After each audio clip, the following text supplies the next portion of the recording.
the Triforce and it feels right. Like Bowser, you can listen all night, singing peaches until the sun lights. Summer shoots her beam so bright. Master Hand always brings a fight. Catch 'em all and use that fire blast. Put the soul back to visit your past. Welcome to the Nintenbyte Podcast. Hey everyone, welcome to the Nintenbyte Podcast, episode 10. Just four of us at the moment, although Andres Restart should be stopping it at some point. He's busy, shoving food in his mouth. He claims he's here already, so let's just go ahead and just add him in. There he is. There's the man, the myth, the jacked brother. Hello. Coming from the gym, straight jack shirt, doesn't change. It's all good. It's all good. Want to see my underwear? I mean, I'm not going to complain. I think the ladies might want to see it. No, I'm just wearing shorts. We're good. How you guys doing, everyone? We're going to have a good show today. We got three really good topics, and then the fourth, we don't even know what it is, because whoever gets it is just going to make something up. It's been a really weird time coming off vacation, but I'm glad to be back hosting the show. First, I want to give a shout-out to Thunder Steve and Eric hosting the show last week. Really do appreciate you guys. You guys killed it. Hell yeah. Somehow a 3-hour plus show. You guys, I don't know what you were doing. You guys are insane. Yeah. I'm sitting there at the club on the boat watching the show. People are like, what are you doing? I'm dancing and watching a podcast. I can't hear it, but I'm watching it. I put a headphone in. I put one ear, listen to the music. Yeah, anyways. You guys did a great job. Also, guys, for those who don't know in the chat or whatever, it is my birthday week. So because it's my birthday week, all the super chats are shots tonight. So you do a $1 super chat, it's a shot. You do a $5 super chat, it's a shot. I don't really care. Super chat whatever you want. I'll do a shot. It is what it is. That being said, you can also super chat in to get your questions in for the Q&A session. And if you want to get questions in and not have me do a shot, you can just put NS in your super chat, and that's all good. So we'll see what happens with there. I might regret saying $1 shots, but we'll see. That might. Look, the higher the super chat is, the higher the grade of alcohol. So you're not going to get a lot for $1, but it is technically alcohol. Anyways, let's go ahead and go around the room and introduce all of ourselves. Probably should, well, you know what? We'll just leave it the way it is. Let's start at the bottom. Mr. was late, but then technically was on time because I waited. And then I thought, oh, you might still be a little longer, so let's start. And then he was here. I'll just restart. I was on time. I clicked it and I heard the theme song going. I was like, hey, check that out. I'm all right. Just, getting through life one day at a time. One day at a time. That's sometimes that's the best you can do. Just one day at a time. Eric Moore is here. How's it going, everybody? I think you got an update, buddy. Yeah. I finally beat Tears of the Kingdom. Holy cow. Literally was watching the true ending like minutes before the show. Yeah. So, that freaking. Here's the thing, though. It was epic. He's so overgeared. The fight was a joke. Yeah, it was. It kind of was, actually. Yeah, when you kind of do everything possible in the game, and then you're just, you come in all yoked. Yeah. Okay. Yeah, I was pegging him with arrows, and then all of a sudden, I was like, he'd hit me, and I'm like, oh, I only lose one heart. See, Joycey J saying everyone should do a shot for $5. I don't put that kind of peer pressure on my other fellow people on the stream. That is on them. They have their own lives. Joycey, not everyone's crazy like me. I might do a couple. Oh, it's my Friday. Oh, it is your Friday. It's right. Technically, I'd say I don't work tomorrow, but I still work tomorrow. But I don't stream tomorrow night. So there's that. It is 4th of July. Nick Windoke, how's it going, man? Welcome back. I'm here. I'm back. And I do have an update as well. Since the last time I was here, I started playing Pokemon, started Shining Pearl, and honestly, despite everyone being like, "Oh, it's a bad Pokemon game," like I'm having fun. I'm like I was waiting for the going around, right, catching Pokemon, battling, leveling them up, just having a good time. So there's that, and then also I started Super Mario RPG. I'm not super far into it, but I did start it, and I'm having a lot of fun with that too. So just I gotta find the time to play more, but I have started them, and they're very fun. Nice. All right. Hell yeah. Thunder Stash Gaming. I was about to say Thunder Steve. I gotta get used to this. The It's all Thunder. good, man. You're almost there. Almost there. Oh, not much going on. What I'll tell you what I did today. I'm recording a video.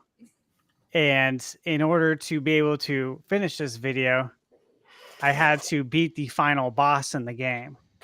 I wouldn't allow myself to do a video on it. And so I finally beat him today. And he's still very, very hard.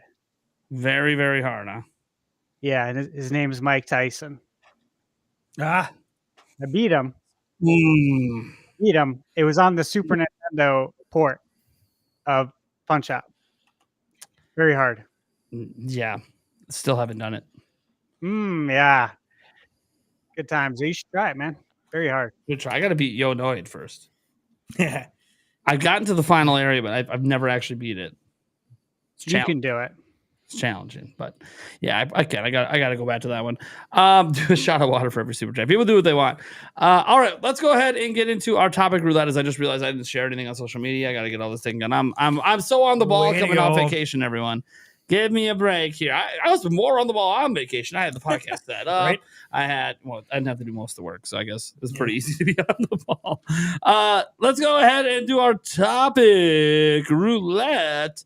We'll start with the late boy, but technically on time. Andres, restart. What's up? I was actually early. I was born premature. There it is. Yeah. I was born late. I was supposed to be born early December. I was born late October. Yeah. I've mentioned this before. There was a great fire that accelerated my birth. Yes. Which is why I tell people I was born in flame. But anyways, the topic was created because I said you should talk about space pirates, right? So, because we were talking about pirating in our group chat, and I was like, space pirates. So I will pick topic 3. Is Metro Prime 4 Beyond a cross-gen game? And if so, is it a launch title? It's interesting that you went for that angle. I actually had some updated thoughts on this, so this might be fun to do. There we go. Cool. Yeah. Let me see. I know if I go last, I know what topic I'm stuck with. Let's go Thunder Stash. I'm gonna go with the unknown topic.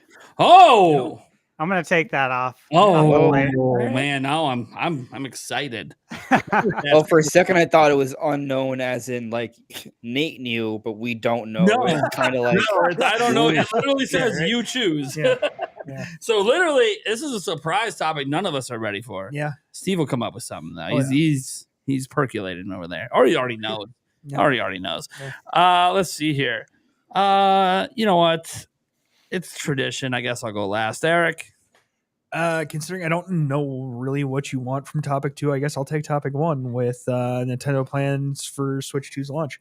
Because I can semi-read and follow along what you wanted this for gives that. me time to set up topic 2 because I forgot to make the board for it. So I will take care of business. Yeah. I'll find a solution.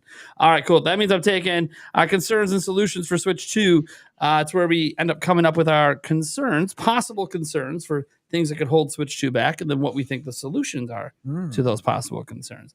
Again, it's like a little fun one. It's a bit of a fun one because it's all hypothetical. Well, you can argue everything Switch 2 is hypothetical at this point, other than that it exists. So let's go ahead and get to the first person, who is Andres Restart, I suppose. I called him first. Let's have some fun. Let's talk space pirates. Yeah, space pirates and Argument. spaceships and space tidal waves, which maybe would be like a giant solar wind attack, which would mean everything's obliterated. But yeah. So what do you guys think? Do you guys think Metroid Prime 4 has even a remote chance of being a Switch 2 launch title? Man. I'm on record of saying no. Right, but opinions can change. Yeah. I still don't think it'll be launch. No, but I think recently, I don't know if you said it publicly yet, but recently I think we were talking about, I think you since shifted to thinking that Prime 4 is a likely cross-gen title. Yes. Okay. Why is that? What was the change? Remind me. One, because I don't remember remember, but two, because I don't know if it was public. Yeah, I don't Yeah. remember. I told you no, it wasn't public. So thanks for bringing it up. Yeah. I don't remember what the reason was I told you, but just thinking on it right now, because since I had that conversation with you, I went on vacation, so I don't remember jack shit before that. Yeah, of course. But just thinking right now, I think one of the reasons I'm changing my mind a little bit on it is because I think Metroid Prime 4 isn't going to come out till later next year. And I think Switch 2 is coming out earlier. And I think if that's the case, then they're going to put it on Switch 2 that already has a healthy start. And it's going to be one of those momentum continuing games. And on top of that, if you remember, we had a discussion on the show, I don't know if it was last time or the time before, probably the time before, where we talked about possible multiplayer for the game. And I kind of feel like I'm pretty confident there's going to be multiplayer based on the information that's out there. And if that's the case, I think that gives it a higher chance of being an evergreen kind of game for the first time in Metroid history. And if that's the case, then you got to be on the new system that's gaining momentum, not the one that's dying out. Now, it'll still be on that one, of course, but, you know. So it's more the multiplayer aspect that kind of has me leaning toward it. It's interesting because I actually put out a video today, and this wasn't planned. It just ended up going this way, right? Where I put out a video today talking about how Metroid Prime 4 can avoid failure. And some of the bullet points, right? Like, it is going in on multiplayer, but also cross-gen, right? I think you have more sales potential for two different platforms, not just one. Some people think that somehow, you know, putting it on Switch 2 can somehow hamper sales because people won't be able to get the Switch 2 version, and so they're not going to buy the Switch 1 version until then, and then they'll forget about it later on. I think that, while that's certainly possible, if that feels like a small, like negligible amount, I think what really is going to happen is people are just going to play the game however they choose to do it. And to your point, actually, I do think there is reason maybe for that possible issue that we don't get Prime 4 until maybe May or July, a few months after Switch 2 launches in hypothetically March. I am actually kind of thinking that makes a little bit more sense now. But the main point being, I feel like Nintendo wants to go cross-gen, but not day one. To your point, let a few more Switch 2s get out there. Let it become a little bit more readily available. Let the online infrastructure be fully set up and ready to go, because we've seen that they're not always ready to go with online day one, you know, with everything, all the bells and whistles. Like NSO took like a year or something. I don't remember exactly. I imagine it won't take that long this time, but I can see them waiting a few months, you know, in the middle of 2025, it comes out for both consoles. But another little wrinkle on top of multiplayer being pushed, I also kind of feel that the Switch 2 is going to attract a lot of third parties, as we've seen a lot of insiders indicate, right? And I think that's going to potentially bring in a lot of players that are on Xbox, for example. A lot of people who like to play first-person shooters. And Nintendo may even have this in mind. They may realize that Prime 4 is kind of is a game that they have that can bring in a new audience that they can take advantage of on Switch 2. Especially if we're going to get things like Call of Duty and other bigger AAA third parties on Switch 2 moving forward. Getting something like Prime 4 early on can attract that audience onto the platform. And I think there could be a little bit of a snowball effect there, right? Where if you get a nice chunk of that audience early on, they can build on that. So, you know, between that audience, between having an evergreen effect being on Switch 2, but still being a great version on Switch 1, and introducing a multiplayer that's really cool without taking away from what we're thinking is going to be a masterful single player experience, right? Like, they're still going to give us a campaign that it alone would have probably gotten it nominated for, like, you know, I'm not saying it's going to win Game of the Year, because I'm sure there's going to be competition, but it's likely a nomination, right? Like, that's kind of what we're looking at here, probably. If we're getting kind of par for the course retro studios, that's probably what we're looking at, or something close to it, if not, you know, in that ballpark. So I think for all those reasons, it's going to do well. And yeah, I think Nintendo's positioning it a few months into the Switch 2 window at this point. Another little wrinkle, Metro Prime 2 and 3. if we're gonna get them like right before Prime 4, it would be kind of weird to like drop Prime 2 and 3 like in February and then launch Switch 2 in March with Prime 4. But it would make more sense if, say, Prime 4 is coming out in July, drop them during a June direct. We play those, and then we play Prime 4 in July once Switch 2 has been out for a few months. To me, that makes more sense. But, we'll see. I feel like I don't have much to say. I do think cross-gen makes the most sense because if you just put Prime 4 on Switch 2, you're going to run into this issue of, well, there may not be enough people who have Switch 2 to buy Metroid Prime 4, so therefore it does not sell as well. But if you do the cross-gen, you can get all of those Switch users who maybe can't get a Switch 2 yet because of scalping, maybe, or even just being able to take advantage of that very large install base to then turn around and buy that Metroid game. Because there is a lot of people who have a Switch, and if you wow them with something like Metroid Prime 4, they might buy it. But if Switch 2 doesn't have a big install base at launch, then it's not going to go very far. At least not right away. It might like slowly tick up. But by that point, you're already out of the marketing cycle. You're on to the next game. Like, you kind of had to know about it. Not saying they would never promote it again, but I feel like that's all I have to add. It's interesting you bring that up, right? Because I was just reading this interview from Miyamoto, and he was talking about how a big hit to him is 30 million. And Nintendo's only had 12 big hits by that standard, where a game has sold 30 million copies. But during the interview, it's kind of discussed how there's a little bit, it's alluded to at least, that there's like a little bit of a momentum thing, right? Like if you may put out a game and it may have the potential to do really well, but if it only sells a few 100,000 copies at first, it kind of loses its opportunity. So like, it's kind of like, when a game comes out, you want it to kind of become a cultural phenomenon, right? Like now we're not talking about Prime 4 selling 30 million, but the idea is simply that when it does come out, you want it to be as impactful as possible because that initial impact can create a little bit of a snowball effect, right? Because the more people who get it at first, the more people that talk about it, the more that it's shared on social media, thus more people play it, more people talk about it, more people share it, more people playing the multiplayer potentially. And that does kind of impact it. And if the multiplayer is healthy, that can give it some evergreen legs, right? And hopefully it does kind of continue to sell a little bit more for Switch 2 years down the road. So yeah, I think there's something to the idea of that initial impact. I mean, it's kind of like a YouTube video, actually, right? Like if your YouTube video pops off in the beginning, it has a better chance to hit a higher number.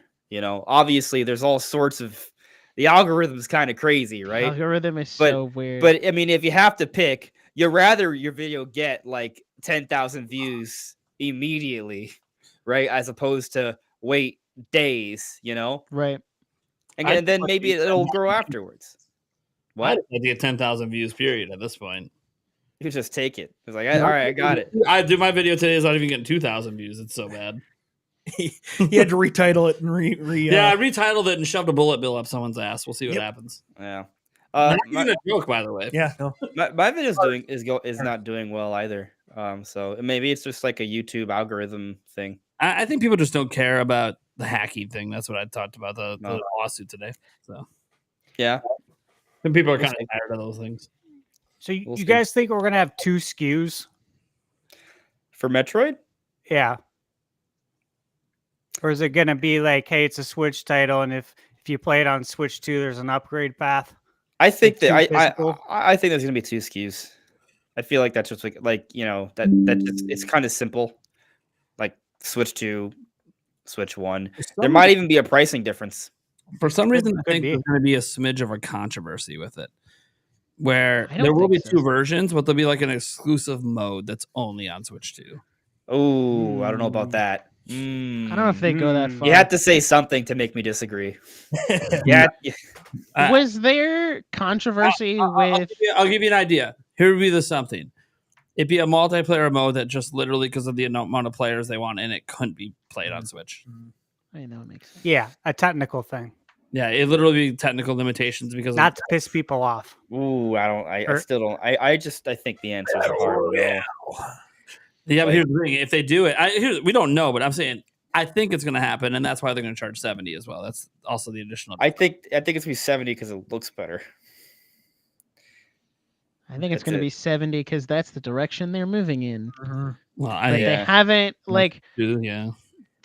they got away with it with Tears of the Kingdom. That was like okay, we're going to start with this one. Okay, let's pull back to 60 for a little bit. I don't know if they're going to go 70 on everything, but I think any of their major IPs will all be 70. Like You know what's interesting though? for sure.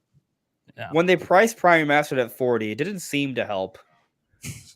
Right? Like maybe they should go the opposite I mean, direction. maybe you should market games. Yeah, they did Yeah. shadow drop it and then say Shadow drop nothing and else never about talk it. again. 'Cause I don't know. I think maybe you should market your games a bit. they were talking about Zelda. Yeah. But Like it's an IP that needs marketing, and you just didn't market. Yeah. Technically, Metro Prime 4 right now has more marketing. True. here's a question: True. Was A lot more. there controversy with Breath of the Wild being split between Wii U and Switch? No. Because I feel like that's a similar comparison. No. 0. But I think the reason there was the only controversy there was that people were like, oh, is it being held back, or oh, the Wii U features got cut from the game. But besides that, I think people kind of understood because the Wii U was canceled. They weren't even making it anymore by the time Switch came out. So I think people were less upset about it. There were some hardcore Zelda fans still wondering what would the game been like if it, because the Sheikah Slate was the gamepad. That was the idea, and then we just never got to see that fleshed Yeah, out. we lost features. However, and oh, by the way, this was the weird thing. Oh, it's a more powerful system. Yeah, but it runs better on Wii U. Yeah, because the entire game was made for Wii U. It was never meant to be on Switch. That being said, it runs fine on Switch now. They've updated it a bunch. I think that there was less controversy just because the Wii U was a dead platform. I mean, Switch isn't. People are still buying like. Am I the only person that thinks Mario Party Jamboree is going to sell 10 million? No. Oh no, it I think definitely You're not the is. only person. I think it's gonna sell a lot. Yeah, like and I think it's probably Nintendo's best-selling game of the year year. They've already announced a new system is coming. They've told us a new system is coming, and we're still thinking a brand new game on this platform is going to sell 10 million this year. Listen, if not this year, early next year. Listen, I stand by this. I believe this before they announced the games. I still believe it now, even after they've announced the games. I think I've been consistent on at least on this point. The kind of games that they were going to give us this year would be games that would sell well, but people would not give any flying pig fucks if the Switch 2 is coming out a few months afterwards. People buying Super Mario Party Jamboree aren't going to be like, man, I really wish this was in 4K. Better wait for Switch 2. Yeah, like, no. if there is, it's an extremely small, negligible amount of people. Like Echoes of Wisdom could sell 6-7 mil, maybe more, but it's not a game that people are like, oh man, we need that next system to have this game really shine. And even Mario and Luigi, again, love. By the way, brothership. Thank you, Nintendo. I'm so glad this is not a dead franchise. Thank you, because it's so good. You know, this isn't like Mario Part or not Paper Mario, where it kind of started getting worse and worse. This series just kept getting better, and then you just killed it. Which I get it; it wasn't selling well, and Alpha Dream went out of business, but it's back. But Hey, hold on a second. What? Sorry to interrupt, but I don't know if this is new information, but Xavier Kukulon is saying that Nintendo of America deleted the presentation of the Switch OLED. I know they deleted the Switch Lite and the original Switch trailer, but I thought the OLED one was still up. Wait, what? I thought that happened a while ago. Well, no. I feel like I remember this. So you might be right, but I'm just saying that it's happened in waves, right? Like we made a big stink when Nintendo took down the first Switch trailer late last year. And I know the Switch Lite trailer has been down for a while as well. I thought the old one was up. Yeah, so the older one is still up on some of the channels, not Nintendo of America. UK and South Africa. Yeah, UK still has up South Africa. Yeah. The US still has the Zelda one up, and the Splatoon 3 one I think I saw somewhere in there. Nintendo South Africa distributor still has the OLED trailer. Yeah. So it is true it's not up anymore. Whether or not that's new or matters right now, I don't know off the top of my head if this is actually new. Because I know we talked about it before, but I thought that was just the Switch trailer. But yeah, the Switch trailer was taken down. eliminated. We were talking. Do you remember late last year before the Game Awards? You're like, oh, well, maybe they're gonna announce the Switch 2 now because they took down the Switch trailer. I Right? also Like, said maybe they might eliminate the original Switch model. right. Which I still think they might do eventually. Yeah. Don't think Anyway, it makes a lot of sense. I'm not. Yeah, sorry. I'm sorry to interrupt. I wasn't sure on the timing if that's like something that just happened or if it's happened. It's already been a thing for a little bit. It's one of those things it's not an announcement, right? It's like, has anyone bothered to check? You know? Yeah. Like True. it could have been gone for weeks headlines or longer. Then it probably is new. So Yeah. you guys think Metroid will be ready for Switch 2's launch? Like if Switch 2 launches in March, you think it's ready? So all right, my brain is like, so the thing is, like, what I've expected for Metroid Prime 4 lately has been spot on, right? Like since last year, I've been kind of thinking, all right, well, it's coming out early on for Switch 2. And once we heard about the delay for Switch 2 and there was talk of, hey, they're delaying it maybe for some games, I was like, okay, well, remember the rumor we discussed from Jeff Grubb that it was supposed to come out this year, Metroid Prime 4? Yeah. Right. And I was like, I don't know. Like, I never really believed that rumor because it's like, one, Jeff Grubb, the timing has always been tough for when he hears things. But also, two, if the reports were that Switch 2 is supposed to come out this year, and then we also have rumors that Prime 4 is supposed to come out this year, and we now have reports that Switch 2 has been moved up to next year, I thought, okay, Prime 4 will be moved up. And what do we have now? We have confirmation that Prime 4 is a 2025 release, right? So I think that Prime 4 is part. I'm not saying it's a day one, but I think Prime 4 is considered part of the big whatever they're going to be doing. Like let's say 9 months. I think they're going to do something. Window. Yeah, that I don't want to call it launch window because I think launch window is like what 3 to 6 months, but that first year, right? Those first 9 months, and maybe it is launch window. I think it's 9 right? months. Yeah, but whatever it is, that opening salvo for Ray, whatever it's gonna be part of that, right? It's gonna be one of their big hitters, and I do think that the delay may have been to get a few games ready, and perhaps including Prime 4. Make sure you have that cross-gen version ready to go, because we did see that they were QA testing Prime 4 since early last year. That's right. Right, like, so I don't know. Doesn't that, correct me if I'm wrong, but doesn't that suggest the game would have been ready relatively soon? Like, if a game's been in the QA testing stage for a year and a half, you'd think it'd be ready for the holiday, right? It lends a lot of credence to that. Which, yeah, like I'm with you. I'm with you guys in that. I do expect it, and I have been since the beginning, since we first talked about this. I expect it to be right there in the launch window. So are we saying then though? Is it coming out first on Switch? I think it's either day one for both, or Switch 2 first, and then Switch 1 gets it like a week or two later. I'm gonna assume that. I think it's you go. I think it's more likely that it's same day on both.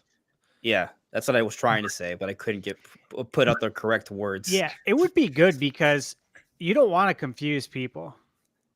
You really don't. And you know how easily people get confused at launch. People got confused about the Wii and the Wii U. Thought it was an accessory for the Wii. Like you got to make it really simple to where people can go to the store and pick up Metroid Prime 4 on either the Switch, or if they have a Switch 2, they can get the Switch 2 version. Make it real simple. Give it the best possible opportunity to sell, and for so they don't have to make a huge FAQ on their website about how this works, right? But now, will there be an upgrade path for Switch 1 owners who say, I'm not getting a Switch 2 yet. I'm hoping, I get one for Christmas, my birthday, whatever. You think they're going to have a path where it's like, hey, X amount of money to upgrade to the Switch 2 version that has better multiplayer or better graphics? I know a lot of people feel that way, right? And I'm not saying that's not I don't know what's going to happen, right? Yeah. But a part of me kind of wants to just say they're going to keep it really simple, at least in the case of Prime 4, right? If there's a dedicated cross-gen version, like there may be some upgrade paths for like some games that there's not a physical release for, right? But in the case of Prime 4, I think they're just going to keep it simple. Switch 2 version, $70. Switch 1 version, maybe they're the same price. I don't know, but I think there's gonna be just 2 separate versions, and that's it. Just keep it simple. And here's the kind of not so kind of anti-consumer like philosophy behind that. By doing it in that way, guess what happens? You're gonna encourage some double dips. You know, some people are gonna buy both versions. Yeah. If you do the upgrade path thing, that's a pro-consumer move, which would, you might lose out on some dollars in that regard. Now obviously, you probably don't want to advocate for Nintendo to do that, but if we're just talking about like what we think Nintendo's going to do, that's to me that just feels like they're going to keep it simple, have 2 versions, and that's it. Do you think they lose initial sales momentum though if someone's like a Switch 1 owner and they know that there's no upgrade path and they know they're going to be buying a Switch 2, just not yet, so they're like, you know what, I'm just not going to buy it. I'll wait till I get a Switch 2. What if like 20% of people interested in Prime do that, and then now it has 20% less sales and now it doesn't have any momentum? Yeah.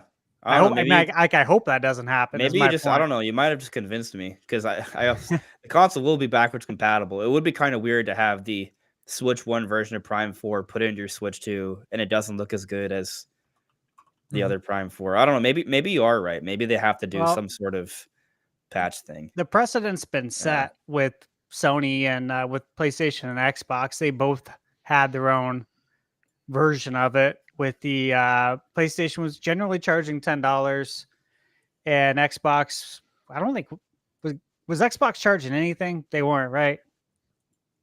I don't know. I'm like 95% sure they weren't charging anything. Maybe the chat knows, but I'm pretty sure they didn't charge anything to upgrade. So you'd think that they would go somewhere along those lines. Or you'd hope. I would hope. I don't know. It's tricky. Like, I feel like you might be right. Like as we talk more through it, it would be kind of weird, right? If there isn't an upgrade path, now that I think a little bit more on it. I don't know. I think we kind of have to see how Nintendo's going to handle these things. Like maybe there isn't a cross-gen version. Maybe it's just you put it in and it looks a little better. Well, take Paper Mario, for example. Remember the coding for the 4K? Yeah. So we can probably safely assume that that'll probably run in 4K on the Switch too. Otherwise, I have no idea why it would be in there. So what about all these people that bought it on Switch that have zero intention of buying it on Switch 2, right? Because they already bought it. Like me, I already bought it. I already beat it. But if Nintendo's like, hey, we're going to release it also on Switch 2, and for anyone who bought it on Switch 1 for $10, you guys can play it on Switch 2 in 4K. And I had zero intentions of spending any more money on this game, but I'm like, you know what? $10? Sure. Let's see how it looks. I'll do it. If it's 4K and 60 frames per second, because that was one thing, right, that everyone was upset about, is it only ran at 30 frames. So if I get a little bump for $10, I'll check it out. Sure. So what I like about this idea, at least, right? I mean, to your point, right? Like this is a precedent already set by Nintendo's competition, right? So maybe they do have something in mind like this. What I kind of like is if you're an NSO expansion pack member, what if you have auto upgrades? Oof. Oh, that's good. I like that. Right? Like you still have to pay 10 if you don't have it, right? I'm sure that would be another tier, but interesting. Whatever, man. Well, look at the I'm DLC. Just saying, like that would be a good way to kind of make people want to invest a little bit more in the online. But then if you cancel your online, do you lose the thing? Like if you cancel your online, you lose the DLC. Probably. Do you then lose access to the upgraded version? I think so. That's an interesting point. Because that's how it is on premium, on PlayStation Plus and all that. Like if you download a game on there and now you don't have the service, you don't get to keep the game. Otherwise, everyone would pay for a month, download as many games as they want, and then cancel it. Yep. Everyone would abuse the crap out of that. So I like that idea of NSO though, because they already give you free DLC. Like they gave you the Mario Kart DLC. Right. It's essentially just more ways to give you free DLC, except instead Yeah. of content, it's visual improvements. Right. And if they're giving you that, and was the Smash Brothers for free? Do you guys remember if the I don't think characters so. were? No, Smash has always been you have to pay for it. Okay. So Yeah, Mario Kart DLC, but expansion Animal pack came Crossing, later though, right? Yeah. So all that stuff's normally I think the Mario Kart was $24.99. So they gave you that just for free. So if they're charging $10 for an upgrade, or if you're an NSO member, it's free. I mean, it seems really doable if they're already giving you DLC that's $25 for free. you know what I want to do? I want to cancel my online membership to see if I still have my DLC in Mario Kart 8. You don't, unless you No. bought it. Well, yeah. So I guess what would happen if my membership canceled? Then Then you it's would you lose access to anything DLC, Yeah. and they It's- tell you it's- you have to go either buy the DLC or re-up to the Yeah. NSO membership. I'm curious how that would show up in my game.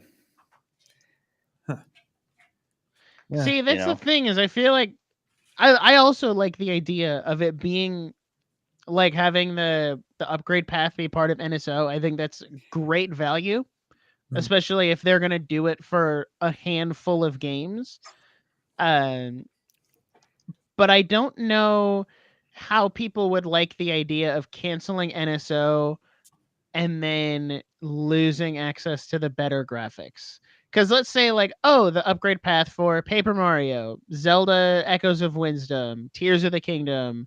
Well, I guess not Tears of the Kingdom because it's an older one. Like their newer stuff, Mario and Luigi, right? And you get like 5, 6, 7, maybe even 10 games at that point.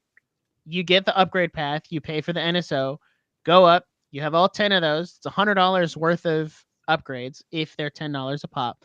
And then you cancel your NSO and you lose all of that. So it's like I would say they would almost have to do it both ways. If you do decide you want to go to the tier with the Nintendo NSO that gives you the free upgrades, go for it. Otherwise, it might be $30 more. Let's just say, so you get 3 games, whatever, three game value. But yet if you don't have that tier and you still want to purchase them, you still have the option at $10 a pop. You can pick and choose what games you want to have the updated graphics on. right. And I think so. it would be smart for them to do that. I mean, I don't know why you wouldn't. That's What's interesting though? I also feel like for most of these games that would have upgrades, they wouldn't be like that crazy. It wouldn't be like, oh, look, we have to like remaster the whole game. It's like, all right, upscale the resolution and maybe patch in a better frame rate mode, or if like they already have a dynamic resolution or they have a shaky frame rate, they kind of naturally just run a little bit better on more powerful hardware. Like I'm just saying, like it might be kind of light work for Nintendo to even offer like these visual upgrades, right? Like it might be minimal effort, huge payoff. And what's to say that they don't actually already put these on the cartridge and once you pay your $10 to upgrade it, it just unlocks the feature in the Switch cartridge. Paper Mario, right? Like that. Yeah. Just for the record on that one, while we do have that thing about the 4K option, we don't actually know what that could be for, right? Like, we don't. We like to think that it's for a Switch 2 version, but we don't really know. It could be. I'm not a dev, right? But I don't know. Maybe they just have it's just like a test version or something for whatever reason. Or there's a lot of possibilities. Now, remember the original kind of Paper Mario rumor with the colored buttons? Haven't given up on it. Yeah. So it's but as Brothership if it was has made for the Switch 2, which would Yeah. be why there's 4K code in it. And now it's not. It's on Switch 1, but it's eventually coming to Switch 2, maybe. I didn't give up on it either. Yeah. But I will say that Brothership also looks like it has the colored buttons. And then Mario RPG also has it. So it might just be like a Mario RPG shift as opposed to a sign of Switch 2. There's another game that did it. I think there's a few third-party games that did it. Yeah. So one of them was by Falcom, I think, one of their RPGs, if I recall. Yeah, there's I like don't know. East X or something, and Yeah. there's a few. There's this like fashion designer dreamer game. Yeah, it's weird because if you look at the history of Switch games, like we haven't seen any of that. It's all white or gray, you know. But anyway, since this is technically a Metroid topic, let me ask you guys one more thing for this. How convinced are you that this game has multiplayer? I'm kind of convinced for a few reasons. One, we look at the kind of talent they've hired. They've hired people who've worked on Call of Duty. They and just a lot of games that have online components. You know, I think even some people from that have worked on what's that game? The hero shooter. Halo? No, the hero shooter. But yes, they have hired Halo people as well. Overwatch? Overwatch, yeah. Like they've hired people from Blizzard. They've hired people who've worked on Halo. They've hired people a lot of people who worked on Call of Duty. Like there's a lot of talent there. Some of which have worked on like online stuff too. So there's that. So they have like the pedigree, right? But beyond that, one, we kind of all agree multiplayer would help the series sell, and it's a big budget game, so they want to think of different ways to do that. There's that. But we, as we discussed earlier, the save data cloud backup, it on the Nintendo of Europe site, it's listed that Prime 4 doesn't have it. And most Nintendo games that don't have it is because there's a multiplayer component with some sort of competitive element. There's some exceptions, like Tokyo Mirage Sessions and 1-2 Switch, but it just kind of if you think of something like Metro Prime 4 Beyond, which isn't like just like a quick game, it's not an early game, it's not a port. This is a big budget Nintendo game that's been in development for over half a decade. It would be weird if it was a single player game to not have a save data cloud backup option if there wasn't some sort of extensive multiplayer like a Splatoon 2, you know, which also doesn't have it, right? So it seems to sort of further strengthen the notion. But there's another little detail that I don't think a lot of people are considering. And alone, I wouldn't really put too much stock into it, but when you account for everything else, I kind of feel like it helps to kind of piece things together a little bit more. Sylux is obviously a big, important character in Metroid Prime 4. But for those who don't know the origin of Sylux, Sylux is a character that was introduced in Metroid Prime Hunters, which is predominantly an online multiplayer game. So you're bringing in a character that had its origin from an online multiplayer game. Yes, there's a single player, but Prime Hunters is made to be a multiplayer Metroid. And so you're bringing in this character that's clearly playing a significant role. And it does get me wondering, what does it suggest for the overall direction of the game? Are there more hunters involved? Does this somehow play a role with the multiplayer, right? Something else to note, you know, while we look at Metroid Primes 1 and 3, yeah, those don't have multiplayer, but guess what? Metroid Prime 2 has multiplayer. Metroid Prime Hunters is multiplayer. Metroid Prime Federation Force, the focus of the game is multiplayer online co-op.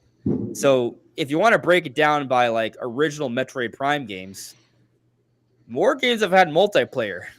Now, if you want to throw in pinball, then it's 50-50. But, you know, I think it's interesting that Sylux is playing a significant role here. Obviously, I think that's for the single-player campaign story, but it does make me wonder if there's a multiplayer hunter component as well to this game. So I'm going to say yes, there is. I also think talking about this, we had a super chat come in for Free Metroid Hat. It could be relevant because he says, do you guys think we'll see any other characters from other Metroid games other than Sylux and Prime 4? And multiplayer would be a prime reason to do that. But yeah. Well, let's build on this more, right? Yeah, we do have Sylux from Hunters, right? Maybe they do bring some of the other hunters from Metroid Prime Hunters. But if you look at that trailer, while I do think they're holding back a lot, it did give you a lot of Prime 3 vibes. And what's interesting about Metroid Prime 3, they also introduced a lot of new hunters. Now, it's just for the campaign, but man, it would have been cool to have controlled Rundis. Like, that would have been really interesting. And so what if they're going to build off that more? We see a larger world with more characters, more hunters. And so if all of a sudden we have like 20 different hunters from the Metroid Prime series, like that's a hero shooter right there, or a hunter shooter, whatever you want to call it. But I think there's potential there. No. Please don't turn this into a hero shooter. I don't care if they have multiplayer. I think multiplayer would be great. Please don't turn it into a hero shooter. Every time I see a hero shooter, a little part of me dies inside because they're very overdone, and But they you all could argue Metroid started. look the same. But they didn't Metroid Prime start. Hunters. Do I don't know. I just feel like they have a bad rap nowadays. All right, They're hear me out. If Hear me out. Nintendo could do it and make it really good and better than Overwatch, more power to them. But initially, I don't know. I'm very skeptical on that. Hear me out. What if they go in the hunter direction? Like, it's actually about hunting. It's not put people in an arena and just shoot each other to death, right? Or one has a shield, one's a tank, one's a sniper. No, it's about hunting. Like, what if they put you in like a space station that's like, like think like Alien Isolation, right? And so it's very dark. It's about being stealthy. It's about hunting around. And so there's the hunted and there's a hunter. And so they make it more like that, right? Like you can become the predator. That would be cool. that would be different, right? And that would be cool. That would be cool. Another little thing I'll note: they paid some extra care to the radar, right? So the radar notes in the Prime 4 gameplay for the trailer, right? You have yourself, you have the enemy. If you lock onto the enemy, an orange crosshair fits onto the red dot in the little radar, but also there's green dots, if I'm not mistaken, for your allies. And what's also interesting, if you pay close attention, the allies can take out the space pirates too. Like there's a shot that blasts one of the space pirates that's not from you, it's from someone else, and there's that fire. I don't know what they can do, but I'm just saying, based on what we've seen, there's obviously options. They could go with the hunter route. They can go with the Federation trooper route. They could do both. So it could be a blend, right? Like, what if you can only use a hunter sometimes, but most of the time you're basically like a Federation trooper with limited options. That would definitely be a way to make it interesting. Make it unique. If they go that route, I just don't want it to feel like Overwatch or whatever the new one that Marvel did that was basically the same thing. Sure. I mean, I've seen them. They're a dime a dozen, right? Yeah. Yeah. I'll tell you this, though. Sometimes I get annoyed when I see updates for Splatoon, and I'm like, come on, give me like, like sometimes I want them to copy other big game multiplayer games, and they refuse to. They're like, no, we're just going to do Splatoon stuff. And so, obviously that's a Splatoon team, but it's also Nintendo, right? And so, like, for Metroid, they might just think, hey, we're going to create multiplayer, but we're going to do it in our own way. Like, that's a more Nintendo thing, right? They don't usually just blatantly copy others. They come up with their own little spin. Yeah. And to answer this question more directly, if there's multiplayer, I'd love if Anthony Higgs comes back. As an assist trophy. Just gotta throw in an assist trophy. If we get other characters from other Metroid games, I want to play as an Emmy from Dread. Oh, snap. I thought those were really cool. To bring back my gosh. his sister that perished, whatever her name was. She was killed when Samus was 3 or something. It's a backstory to one of the games. I don't remember having a sister, but sure, parents died. Yeah, it was. Hold on, Fake Metroid fan over there. Virginia Aaron. That's weird. I gotta look into that. Yeah. There's options. Maybe that was her mother. Yeah, maybe her mother. Because I don't remember her having a sister. I'm trying to. I get it confused. This is like some really old lore. She does have. I think there's Ian Malkovich, which is the younger brother of Adam Malkovich, who dies in a flashback in Other M. Yeah, and there might be a theory about her having a brother, which some people think is Silex. Yeah, I remember the brother theory. Yeah.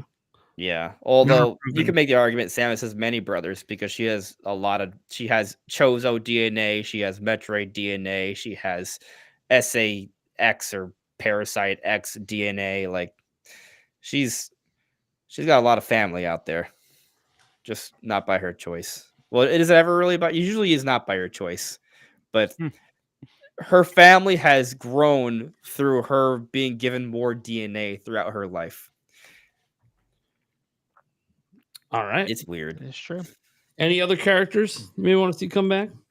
I want to see. I got one. Yo, you go first. I want to see Mother Brain Ooh. from Captain N. Oh, the Captain N version. What? Dude, that'd be so crazy if they did that. Do you guys know what that looks like? Yeah. I'm Googling it. The man's bring up It's pretty hideous. Oh Yeah, you my should bring it up. God, what the hell is this? We got to share an image. I don't think people. Oh my mean, Yeah, God. I don't think people know. This is evil. Whoa. Should I present or? yeah, go for it. Yeah, you can do it. It's fine. All right, I'm just on the Google search and I don't know what the hell I'm looking at, man, but it's creepy as hell. It's pretty gnarly. Like, how is this Mother Brain? What is that? I mean, I get it, but it's disgusting. It feels like an Unreal Monsters character. Dude, it reminds me of Brain from the Ninja Turtles a little bit. Do you see the blue guy? Yeah. You know that's King Hippo from Punch Out. Really? And that's the eggplant wizard for- from Kid Icarus. Oh yeah, this one's the eggplant. Okay, I see it. All right. Yeah. Wow. Classic. Wow. These Yeah, guys gotta be villains in the next Smash Brothers. Yeah. Yeah. Not assist trophies, pure villains. Yeah. It's actually funny. Smash Bros could have way more villains. But yeah. Good. But yeah. I like Nick's idea of an Emmy. Maybe there could be like a prototype Emmy if Prime Force before Dread, like the original Emmy. That would be cool. Beyond that, Rundus is dead. So I'm sorry. I'm still stuck on the Captain N. I just can't. Like, make it full canon. Let's go, Nintendo. Bring it in. Bring that version in.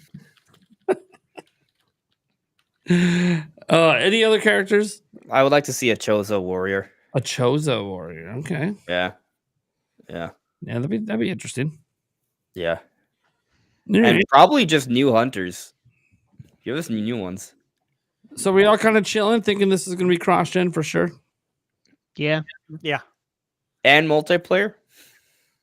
That's a whole new twist there. Look, Well, not I really. did ask that earlier. I think what you said, Andres, about like the hirings, how they hired people from like Overwatch and you mentioned what, Halo, Halo, Call of Duty. Call of Duty. Why would you do that if you're not doing multiplayer? You could are all argue just to games have that- really good first-person gameplay. They already got that. They got the staff for that. I They mean, really look, do. They're wizards. Taker 610's like, it's just a kart racer. You know, I just feel like It's just a kart racer. 10 million seller right there. if they do it the way you explained it, like with the hunter and the hunted, like the alien game that's on Bro, PlayStation, that'd be sick. Oh shit! I you just completed it. The concept in my mind, right? So there's two different perspectives, right? You play as the hunter, right, in a derelict space station. Maybe that's just one mode or map, right? There's different things, but one option is you're the hunter, and you're hunting Federation troopers. And maybe it's like a team of 3 or 4. But as a hunter, you're way more powerful than a Federation trooper. So the Federation troopers have to work together to escape the space station. And you're the hunter. You can transform into some sort of weird ball or thing that can crawl through like the top, like, you know, alien versus like, you know, like it's a very alien vibe where, oh, dude, I think that that would be perfect. works. I think it really either works. team can win. You know, you can either you work together as Federation troopers or you become the ultimate predator or hunter. I think it works because it could be considered like canon within the series. You know what I mean? It doesn't feel forced. It's very believable. And I don't think it impedes on other IP like Yeah. Splatoon. You know what I mean? Like if you look at Mario Kart, that's the only racer from Nintendo outside of F-Zero 99 that came out recently. But it's like they don't like to have other games, like other mainline IP, compete with each other. Sure. So I think if you do it the way you said it, they're not competing. This is different. It's totally different experience from anything that could be considered close to Splatoon. So, I mean, I would love what you explained. Question is if they're going to do it. Yeah, I'm just thinking more about it. I'm cool. expanding the concept in my mind, right? So, like, if you play as like not if you play as Silex, maybe you go against Federation troopers, right? But if you play as Samus, it would be Space Pirates. So maybe sometimes you play as Space Pirates instead of Federation troopers, and it kind of depends. Like that's, they could kind of do that. And here's another random thing: have a horde mode, Federation troopers versus a shit ton of Metroids, and different kinds of Metroids. There it is. I think it can help sell. Yeah, It'll improve the replay value. There's a lot to like there. You get to wave 20, it's a Queen Metroid. It's a giant boss fight. Oh boy. Here we go. Cool, actually. Oh my gosh. All right. There's so much potential. There's a lot of potential. So much potential. We should move on to our next topic. Yeah. Thunderstash. I don't know even what the topic is. What we do? What are we talking about? I'm actually going to go with the topic that I mentioned earlier before the show. So I'll go first though. That way I don't put anyone on the spot. And I can just put myself on the spot because I haven't even really thought about it. All right, so the topic, guys, this is not isolated to Switch, but it's a lot of Nintendo, I'm sure. You're gonna pick your top 5 sports games that are non-simulation, meaning we're not talking Madden, we're not talking NBA 2K, we're talking stuff like NFL Blitz, Tecmo Bowl, NBA Jam, Punch Out, even Wave Race. Wave Race would be considered one. Jet ski. Does that 0 count? It's racing. Yeah. Racing's a sport. Mario Kart would count, yeah. Mario Golf counts. Mario Tennis. Yeah, all the Mario games. All Thank that God. stuff. But NBA Jam counts, but NBA 2K doesn't. Because Jam's not simulation. It's arcade. Completely unrealistic. Yeah, added some arcade modes to 2K, but it's not trying to make it look. So NBA Street would count then. Oh yeah. Classic. Sure. Okay, It's a good one. I think we're on the same page. All right, cool. So Should I go first? Yeah, what's your top 5? What you got? God. All right. In no specific order, I'm going to just rattle some off. Obviously, I will give my number 1 spot to NBA Jam because I absolutely love it. NFL Blitz, Wave Race, Mike Tyson's Punch Out, and what should my last sports game, non-simulation sports game? So I don't think about it forever. Might have to be Mario Golf. Okay. The GameCube one. Toadstool Tour. Ooh. That one's very good. All right. What about games that simulate board games or card games? That would be going too far, right? Yeah. Okay, so I can't pick Pokemon trading card game. That one's so good. I can't pick Monopoly for Nintendo Switch. I don't think it's Tragedy. a sport. I play it like a sport. Hey man. Had that. Hey man, there's a lot of Pokemon card tournaments, but they're not, then we're getting into what do we define as a sport, right? But anyway, it's fine. We don't have to go down that road. I got plenty. So I'm going to start off one that's a little controversial. I think you'll agree with it though. Nintendo Land, the sword part, or the Zelda part where you're just fighting swords of Zelda dolls. Yeah. Would you I count think that? works. Okay. Yeah, it's like fencing, right? It's fencing. Basically sword play from Wii Sports. That was an event with in a track Zelda and field for Nintendo. makeover. So that totally works. Okay. That's an Olympic event. And following that train of thought, Wii boxing. Yeah. You know what I used to do back in high school? I would put on the wrist weights and I would play Wii boxing. Yeah. That was pretty fun. Good workout. Yeah. I would love to put Wave Race, but I'm gonna let you have it, even though Wave Race is is a true top 5 for me for sure. Yeah. But I'm gonna do just to be different. I'm gonna pick Turbo Thunder from the arcade. Oh, okay. Yeah. Which Turbo one? Thunder. Turbo Thunder. Hydro Thunder? Hydro Thunder. Yes, thank you. Thank you. Love for that correcting me. game. Yeah. Love it. Good I think there's choice. probably a Hydro Thunder with a turbo as a subtitle. Yeah. There is. There is, yeah. Yeah. Great game. So I picked that. Oh, it makes me want to pick Cruising now. But you know what else? Oh, maybe. Midway's dominating this. Oh man, I'm not gonna pick cruising. I'll save that for somebody else. I'm gonna go with F-Zero AX, the other arcade F-Zero right. racer, and to top it off, I will do. This is tough. Oh, okay, I got it. I'm gonna do Mario Strikers. All right. Okay. Are we not duplicating? You can duplicate. I don't You care. can duplicate. Okay. I'm just trying to Yeah. put out some ones that are interesting. Strikers. That's all. So, follow-up question. For the one on GameCube, right? Yeah, there's one on Does- GameCube. Yeah, which one was your? Oh, that's a good. I was kind of considering all of them, but let's say the GameCube. no, one. that's one. Yeah, GameCube no, one. I'll I pick the didn't GameCube know one. if you were just doing the whole thing or if Okay. you were doing. At the time, I meant all, but let's just be more specific. The GameCube one. Does dancing count as a sport? If it does, I am taking off Mario Strikers and putting on Pokemon Trading Card Game. Because if dancing's a sport, so is cards. I think dancing's an Olympic sport, actually. Yeah, Well, you're right. I'm I wrong. mean, pretty sure it's an Yeah. Olympic sport. I think I'm you just can gonna do it. Google it. But it's like ribbon dancing. It's like a very specific type of. You can sweat, but I I mean, don't you can know play. what's You can that. sweat playing air hockey. Google says dance can be both a sport and an Uh-huh. art. hey, I just read that too. So I think you're good. I think it counts. I Is think poker a sport?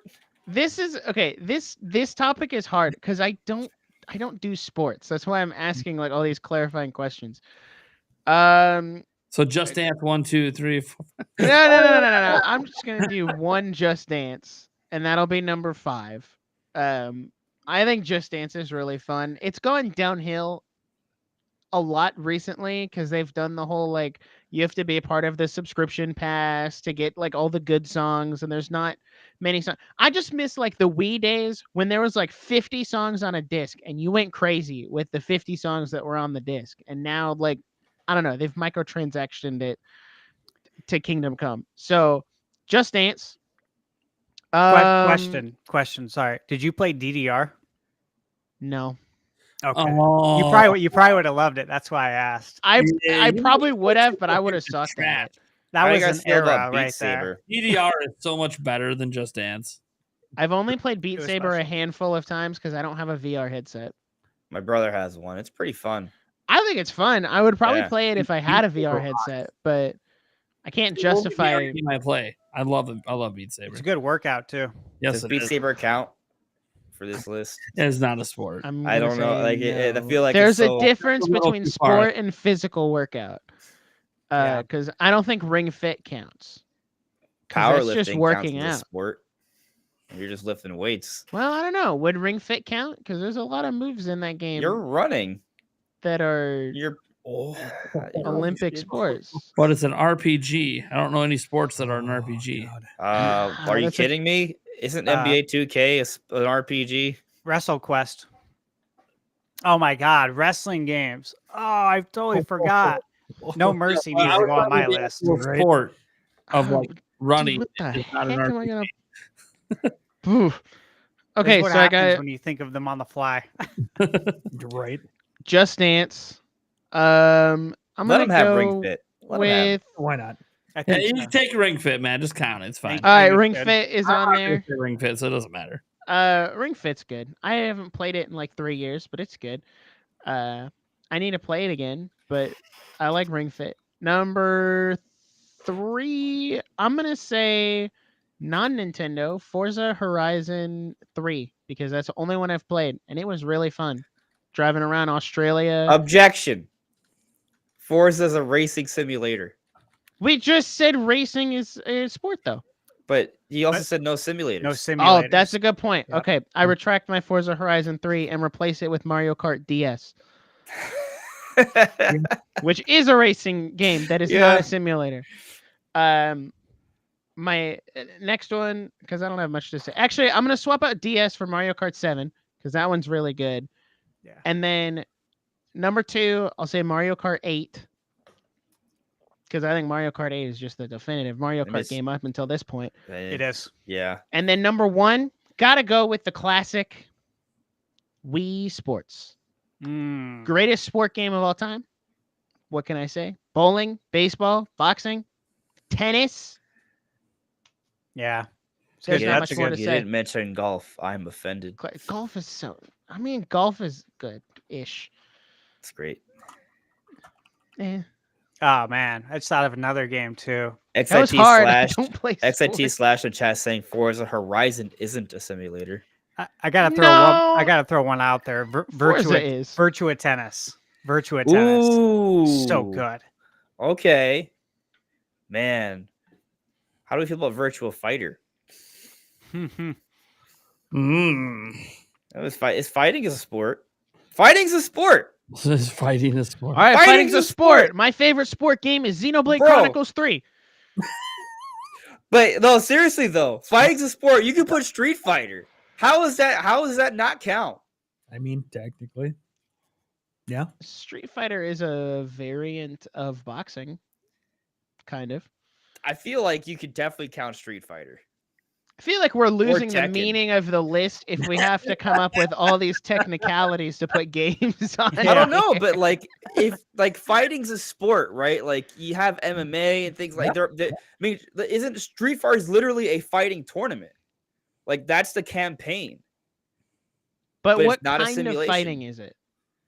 It's it's literally a competition with an audience. Like that's like if that's not a sport.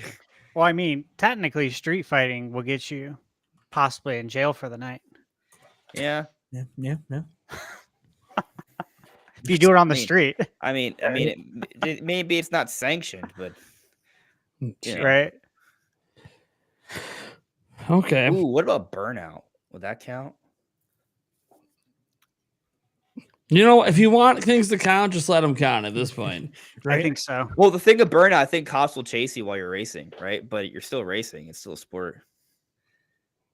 That's a great game One too. of the games I want to include, I don't remember the name of it. It's really pissing me off. Oh, the chat. Snowboard kids. Classic. Hell yeah. Classic. Hell So, did you get 5 in, Nick? yeah. I did. I got, what is it? Just Dance, Ring Fit, Mario Kart 7, Mario Kart 8, and Wii Sports. All right, Eric, you can go, buddy. Or do you not have your Yeah. No, I haven't. Okay. I mean, chat did bring it up. Snowboard kids there. Let's go. Hell yeah. Then the backyard games. So like backyard football, backyard basketball. Yeah. Those were freaking fun as hell. Mario Golf / tennis on the Game Boy.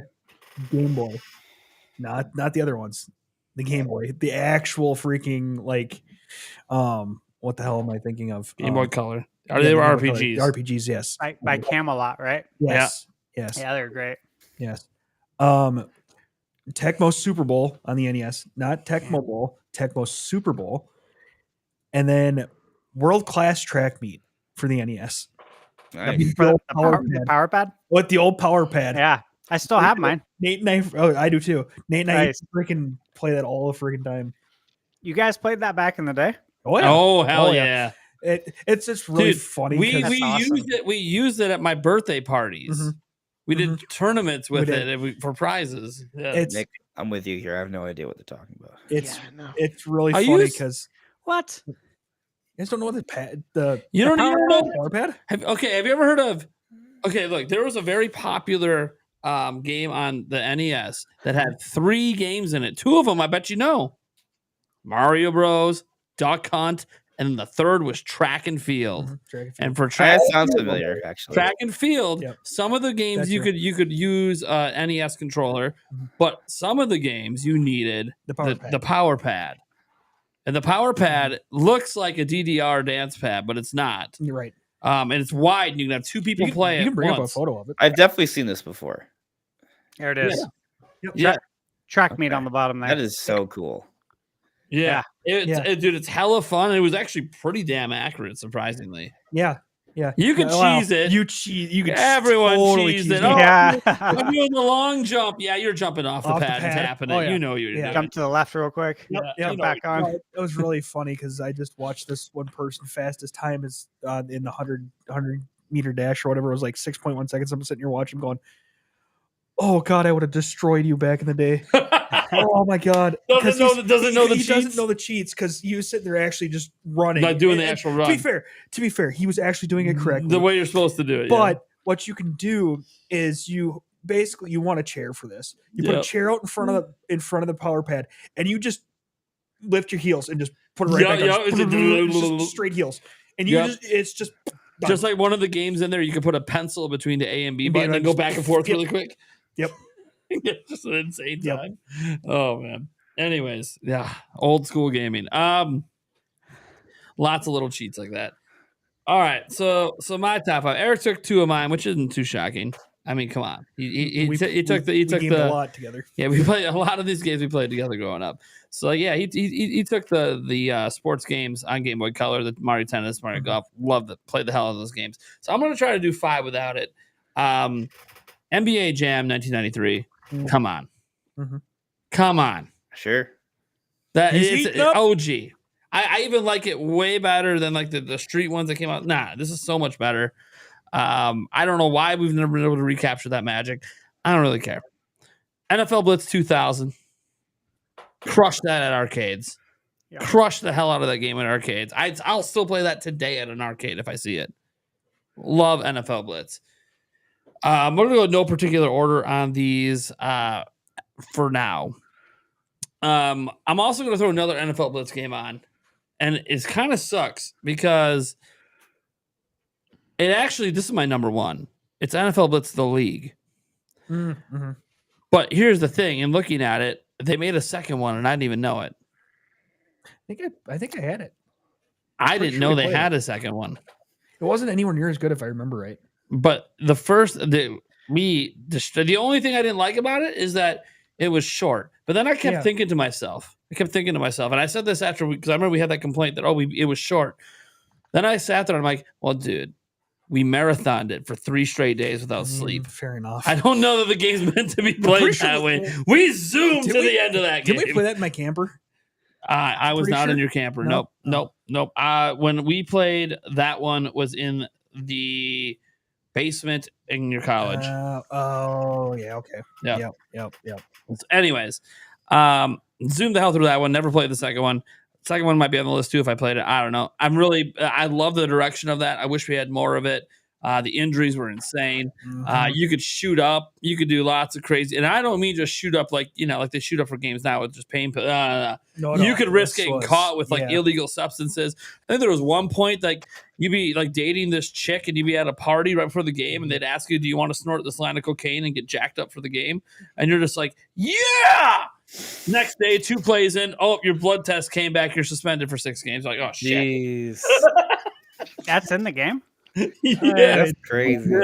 Yeah, dude, there's a lot of crazy things in the game. Awesome. And the injuries are insane because they show the injury. Oh, yeah. They show the bone snapping and it's almost like my God. Of... You're reminding me of a game I played on GameCube. It was a racing game. I don't remember the name of it, but it was kind of like a Need for Speed Burnout kind of thing. But except I remember like if you did certain missions, you could unlock like a dance from a girl, and it would be like a pretty girl dancing. BMX Triple X. It was a car racing game. You guys remember that game though? BMX Triple X. Yes, I do. I don't. I do remember that one. I don't know how it got made. Now, next I'm going to go with Tecmo Super Bowl. Now, the thing is, I have an issue counting the Tecmo Bowl games because I think they were trying to be simulation football games, but there just was too many limitations at the time to really be simulation football. So it was more like taking. If you guys ever played those old school 1980s handheld football games with the red dots and you're trying to run, it was basically like taking that and putting it on a video game. But it was obviously a lot more fun. So whatever, Tecmo Super Bowl, that specific one on the SNES, love it. Mm-hmm. What I need one more. Let's go. geez. Let's go with something a bit more modern, because a lot of this has been some old school stuff, because that's when I played a lot of these kind of games. Like today, I play mostly simulation ones. I don't play a lot of arcade ones today, mostly because I just don't find them to be as good. Even They like also don't really make them. like even the Mario sports games, they make those, and like They're just not as good. they're not as good. It just is what it is. But just for the sake of trying to be nice to modern, I am going to take a modern Mario sports game because the gameplay is amazing. It just needs a lot of other things. And I'm going to go Mario Tennis Aces. They nailed that gameplay. That gameplay is so fun. Dude, I remember when we went to E3 and they had the Mario Tennis Aces tournament, and I had just done the test fire, and I was like destroying people. It was sick. I'm like, dude, this is awesome. This is what arcade video games are about. Going with a bunch of strangers on a show floor and wrecking their face, because I was one of the only people there that played the test fire. Yeah, and I went, and then once you figured it out, though, the second or third, because you had to play it to enter the booth. Yeah. So we kept going around in a circle, kept re-entering the Nintendo booth. So we had to play this thing against other people like 20 times. So like by Eric's 5th time, he was sitting there wrecking all these first timers. Yeah. Even though I first was like, this button. Sure. They absolutely crushed the gameplay on it. I even like the online tournament mode. I thought that was pretty cool. It's just the single player was such a letdown that like it's so hard for me to recommend. But dude, the gameplay, they nailed it. To this day, I'll still. Dude, you guys want to get in a little Mario Tennis Aces match later? I'm game. I'll boot that shit up right now. I haven't played it in years. I'll probably still dominate. Who are you booting up? Mario Tennis Aces. Why would you beat up anybody? There's something wrong with you. Except booting up, not shoving a boot. You need to get your shit together. Okay. Well, I think you're trying to get me bricked up over here. I don't know if it's working. I won't want to brick you up in the slightest now that I know what that means. It's hilarious for a long time when you didn't know it. That was the best part. I thought you knew the whole time. Then I'm like, I don't think he's using that the way that he No, definitely not. All right. I think that's all of us then. Yeah, I think we're good. I'm ready for my second list now. Virtual Fighter, Tekken Tag Tournament, Street Fighter 2, Marvel vs. Capcom, and Soul Calibur. Even though that one's not a tournament at all, it's just a fight to the death. All right. Great game. Wait. Yeah. I apparently sound like I've been doing nitrous balloons outside a Grateful Dead concert. What? I'm just in a good mood. And I got more shots to do. I saw some more super chats came in. I got to take care of that. Ready to rumble? Ready to rumble boxing on Dreamcast? The Dreamcast version. I mean, you could pretty much count any of the WWF games because they're all fake. Yeah, it's definitely No Mercy. Oh, No Mercy for sure.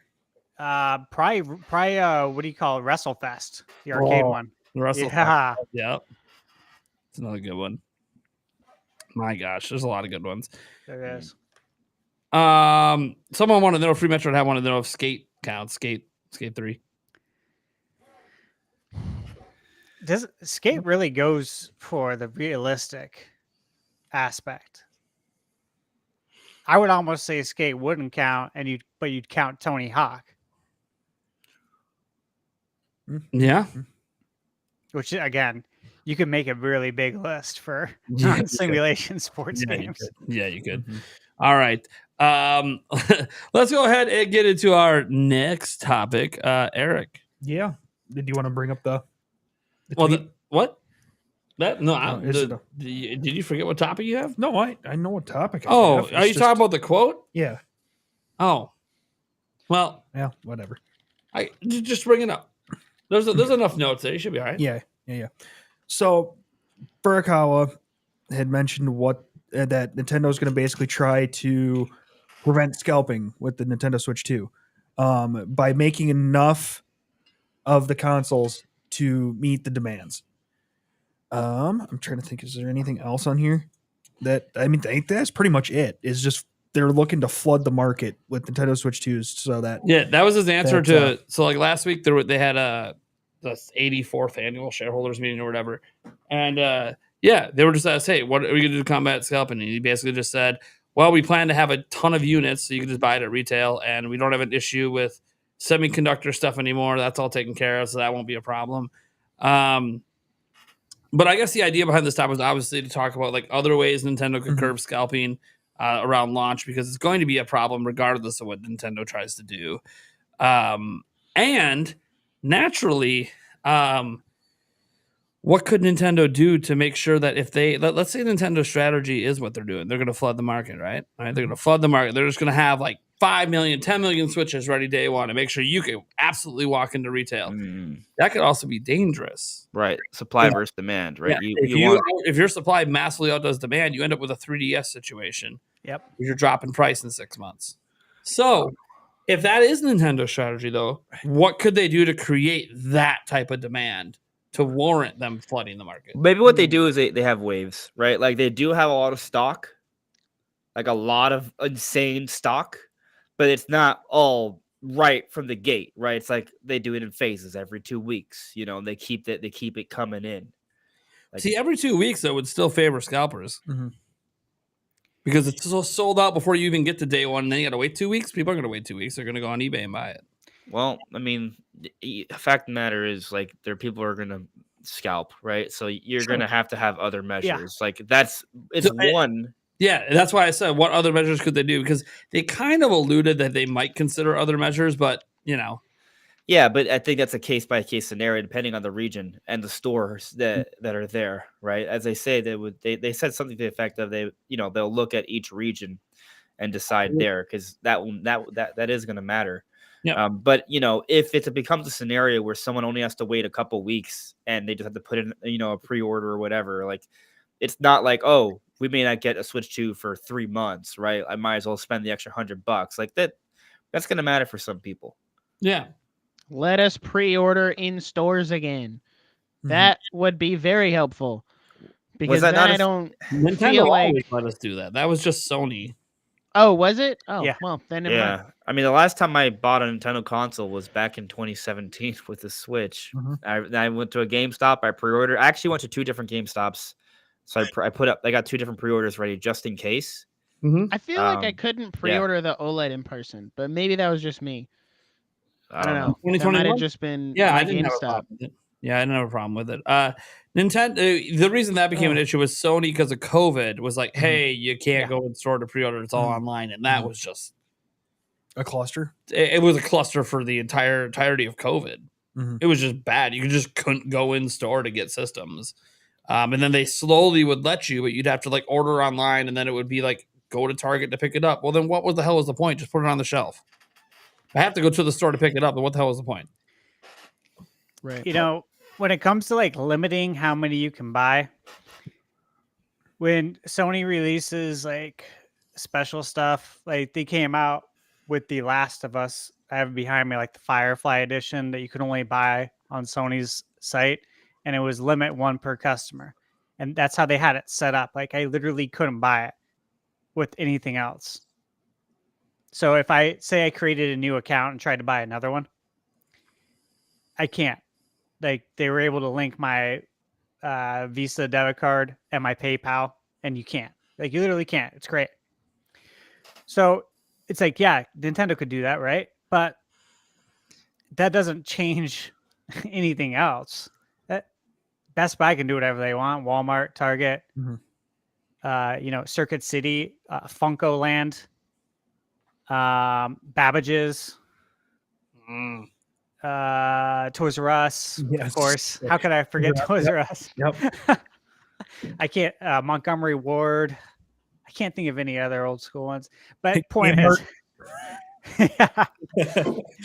Cave Art Classic. They can do whatever they want, though. So it's tough because if you could get them all on the same page to limit 1 or even limit 2. If you're gonna have that much stock, maybe you do limit 2. But if they're gonna have all of these units, is this even an issue? But again, then you possibly flood the market. And like I remember when 64 came out, and Best Buy was doing like rain checks for people who didn't get it, and I still remember like. My cousin was trying to get one, and we were calling every day, multiple times a day. to see if the shipment came in yet. Mm-hmm. So we could go down there with the rain check and go pick it up. And I remember it was like every about 7 to 10 days. So it wasn't that long. And you mentioned, Andres thing, you mentioned, what if it was like every 2 weeks? 2 weeks that's doable. That's doable for people to like, Every I think, paycheck. wait. Yeah, for people to wait and not have to go to eBay. I think that's totally doable. It's tough. It's a tough thing to balance because you don't want a 3DS situation. I bought 3DS day one. I remember what happened. I remember the price drop. It wasn't a good look for them. Do we think the Switch is going to have that problem though, or the Switch 2? Like, is there a scenario where the Switch 2 doesn't generate enough hype to sell? I mean, obviously there is, in worst case scenario, but realistically speaking, is there a world where Nintendo doesn't like explode out the gate with Switch 2? Well, usually They screw up their marketing I mean, yeah. Everyone wants. in plenty of in no lineup out of the gate. Let's say the big game is like another Nintendo Land, so another unknown game that doesn't look good, and they don't have like the 3D Mario or any of that stuff. Like if there's no big game to stir demand right away, Nintendo's one of the. I was looking at this and having conversations about it because people always talk about, Nintendo always says, exclusive sell systems and blah, blah, blah. But the other companies, that's not necessarily true. Like PlayStation really thrives off third-party games. It's me or the PS5. Yeah. So They should do that for Switch 2. They should hire some random girl. It's me or the Nintendo Switch 2. Yeah. I'll take the Switch 2. So the only scenario I can see demand not being there, like at least a strong demand, would be because whatever's announced for launch doesn't make the system a must-buy. And that could happen. I doubt it. But then it happened with 3DS. They had nothing. I think we get 3D Mario. Steel Diver? Are you kidding me? Steel Diver. That was their exclusive launch game, folks. Was Steel Diver. And we had Capcom bring in a Super Street Fighter 2 3D. Yeah, it was cool. And it can't be something like Wii U had what? New Super Mario Bros. You can't have even that's Mario, but you can't do that at launch. That's tone deaf. It's tone deaf. That's the game you put out on the Wii before you launch your next generation console, right? Yeah. That's exactly what they did with Mario Wonder, exactly what they're doing now with top-down Zelda. This is the time to do that. You don't launch your next system with that. So, that's sort of the thing. And I even thought hey, and you and I had debates on that. What if Metroid Prime 4 was the launch game? Okay, but I don't know that that's actually going to drive people. It's like the foil to Mario Bros. U. Yeah, it's because it's also on Switch, so you don't necessarily even have to buy Switch 2 to get it. So yeah. To me, it's no, it has to be something that's exclusively on the platform. And I know people talk about Breath of the Wild and Twilight Princess. Okay, yeah, but GameCube and Wii U were both dead. So right. So that is an important difference. Which it's also another reason why, while I could see Prime 4 being a launch title, I think it does make more sense to wait maybe 2 or 3 months. Yeah. That's when Prime 4 comes out, and there's something before that. Splatoon 2 slot. I like especially if it does have a big multiplayer. It's because I don't think we're gonna get a new Splatoon game year 1. That might be a year 2 or 3. Mm-hmm. So that would be the thing, a tone deaf game they're pushing for launch that is probably really good, but isn't something people feel like they need a new system for. It feels like just something they already can play on Switch, right? And that's unlikely because Nintendo does stuff like that sometimes. It feels like it won't because we haven't had a 3D Mario since 2017. So it's got to be 3D Mario. It's got to be 3D Mario. But still, we're at this point, and only one source, and not even someone that they thought was worth reporting on, is why we think 3D Mario. So no, we think 3D Mario. Okay, all right. I think 3D Mario because historically speaking, they have 3D Mario in the first year, but also. I am not convinced it's a launch title, right? I think it might be a launch title. It might be a holiday title next year. I think Mario Kart is actually Here too. So I know there's been some debate on this because Mario Kart isn't like a single player game. But you know what? Maybe the big hook for Mario Kart this time around is that it does have a campaign. Oh, that'd be sick. I think it needs it. I'd love a campaign. Here's the thing. Like the only issue I have with Mario Kart as a launch title, and it's gonna sell, is will it in commercials and stuff look different enough for Mario Kart 8 for people to think they need to buy a new system to play? Bro, it's a Wii U game. I think so.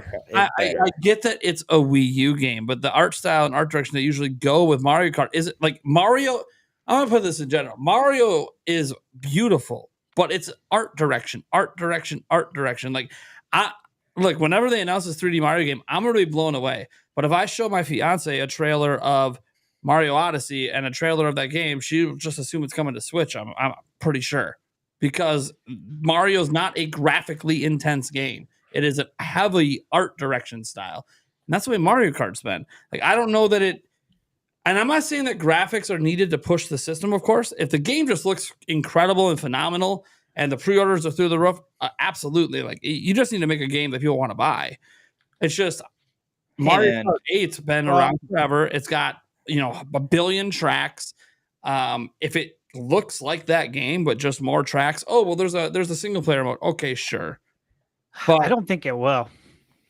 It can't. It's been 10 years. sure. Mario Kart came out May 2014.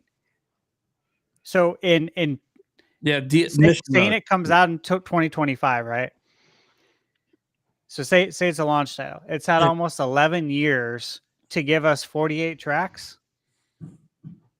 No, Like they better match booster? the 96 we have right now. No, I mean that's all we've got for new Mario Kart content. 100 somehow and restructure it, or maybe it's not 4 every time.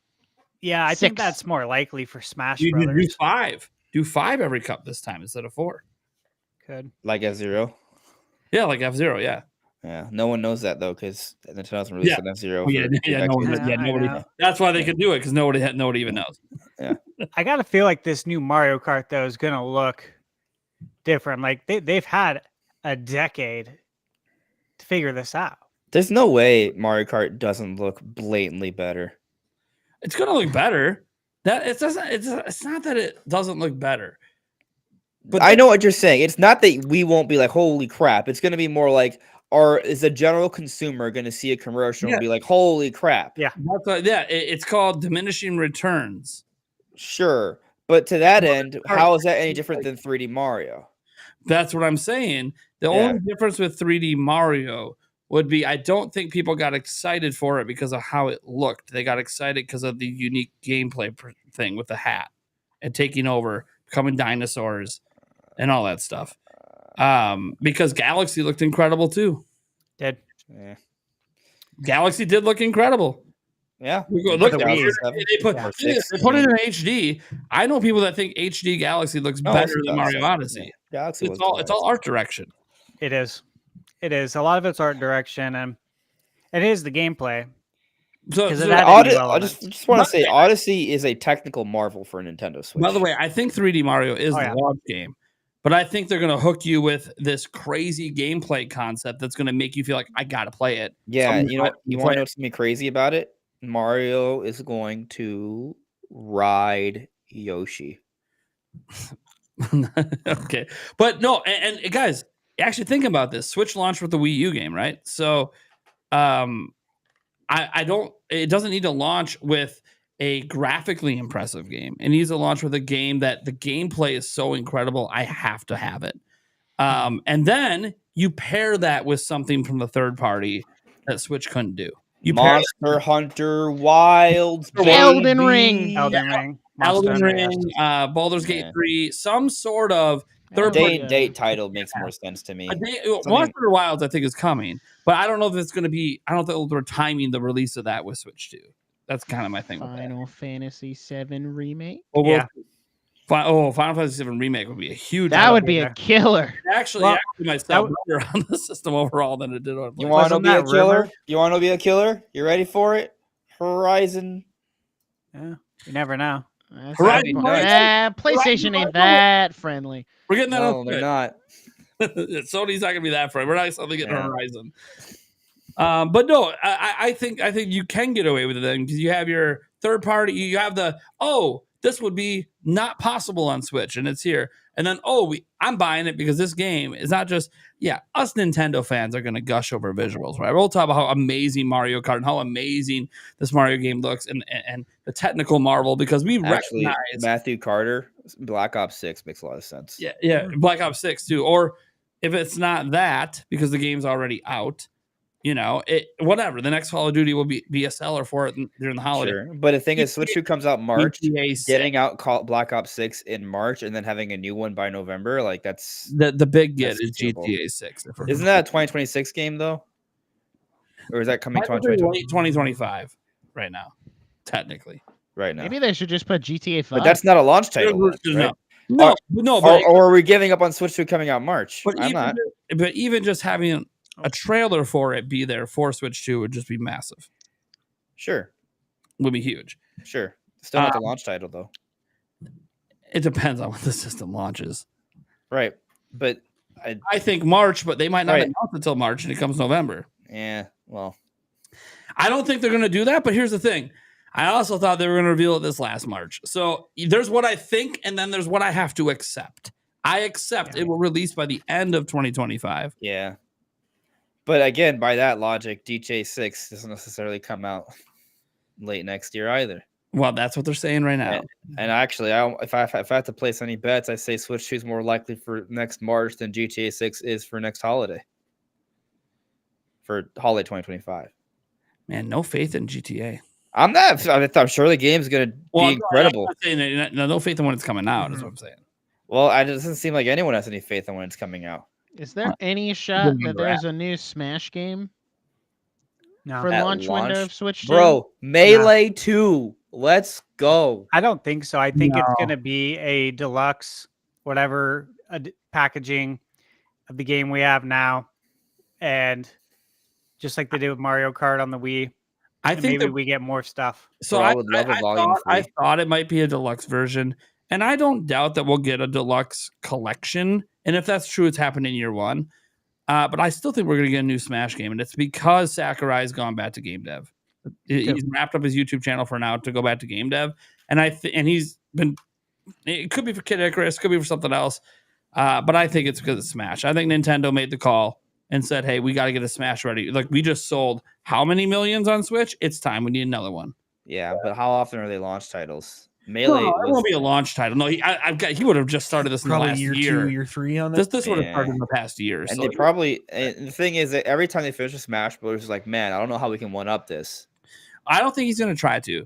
This is based on his YouTube videos. He said that I wanted to do another Smash, but Nintendo has to let me do it different than what we did. Like, we're not trying to top Ultimate. That's his own words. He's not trying to top Ultimate. Right, but his own words have also spoken to the contrary for each Smash game, and then it is still bigger than I'm just saying, like, you're not wrong. Yeah, I think it's a new idea. The pattern suggests that he's probably still going to make an even bigger, better Smash Bros. Game. Maybe there is a unique hook, but I still willing to bet that I'm going to tell you right now. I'll do a one chip challenge bet with you right now. The roster is going to be smaller. Well, didn't they already say the roster has to be smaller? No, that's what he said. I mean, it may be implied, but he directly said we can't do Ultimate. We can't do that size roster again. As long as they keep Pyramid, I'm good. Yeah, me too. People are going to be mad, by the way, when it's not as big. But I don't know if I agree. I don't care what Sakurai said. Watch you keep all the Fire Emblem characters and cut all. Oh my goodness. Well, the thing is, I honestly I don't know. I feel like every character is so nicely crafted for Ultimate. Like it's kind of hard for me to envision them like leaving any behind. Like, I understand there's rights issues. Yeah. But ignoring rights issues, I don't see why they abandon any of them. It's not even the rights though. I mean, it is and isn't, but you're making money on this. Mm-hmm. Like, you having your character in a Nintendo title that's selling how many million? 30? Does that sound right for Smash? You want your character. My point is, you want your character in the game, like Sora being in the game. You know, we're gonna get Kingdom Hearts coming to Switch too, like the actual, not the cloud version. You know, we're gonna get Final Fantasy VII coming to Switch too. The Square, after what they pulled with Kingdom Hearts, I believe it's not cloud. Bro, I'm so ready for Volume 3 of Smash though. Like I can see it. It's so like almost. I feel like it's almost easy to predict what Volume 3 will be. Volume 3 will have Silex, right? Volume 3 will have Master Chief.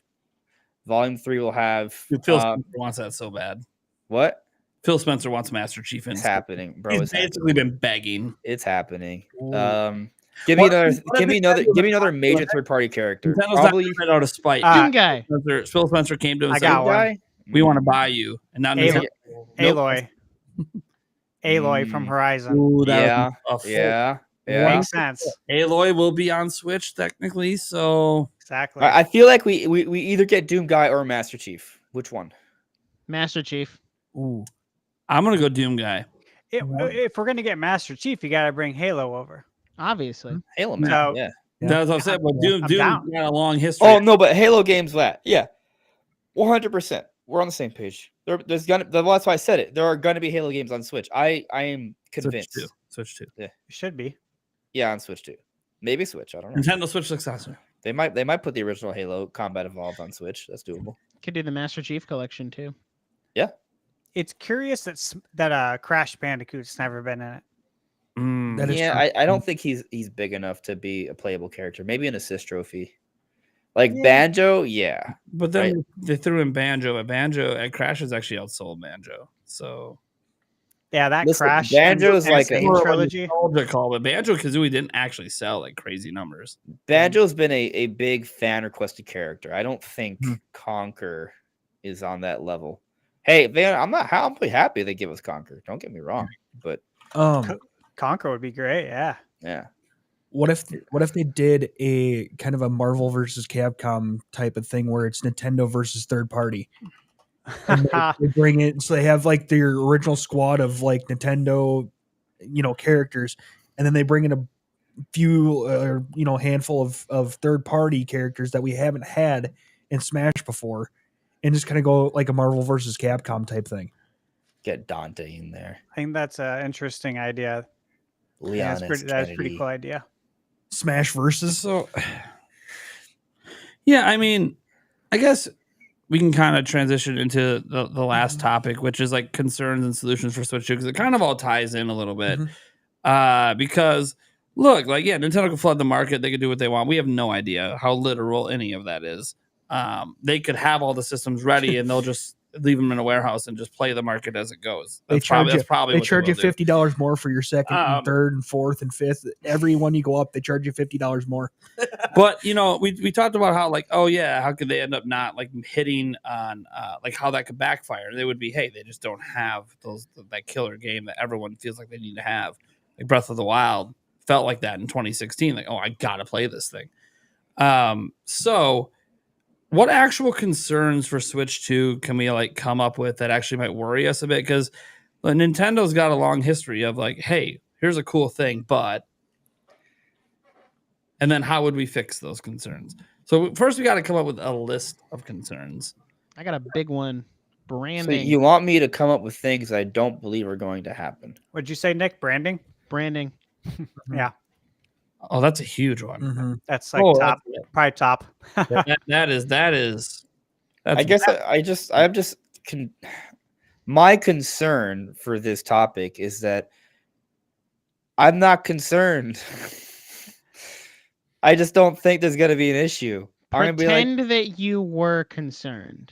Pretend that I was an overly pessimistic to a completely unrealistic degree person. Yeah. Sure. All right. Yeah. Yeah. And like to be fair, for you not being concerned, you're a pretty confident fellow for a company that's never been able to repeat success back to back. Yeah, well, it's never happened. I know, first time for everything. And I'm with you. I think Nintendo's going to get it. But the reason this came up was I put up a tweet yesterday or today, I can't remember, where I said, I'm excited. Like, we're getting every day is another day closer to the system reveal, right? We have an end date, right? The end of March 2025. So we know coming up, it's coming out. So every day is a day closer. But I'm getting a little nervous because Nintendo again tends to mess things up. I don't know what it will be. Branding's a big one. That's actually a really good one. They fuck up the branding. Yeah. I don't know who's doing that's the funny thing is I don't even know who's doing it. Probably Andres the way he's smirking over fantastic. there. Anyways, do we have any other concerns? Not that I'm dumb. You can't even spell dumb correctly, so I don't know what I'm worried about. That's the point.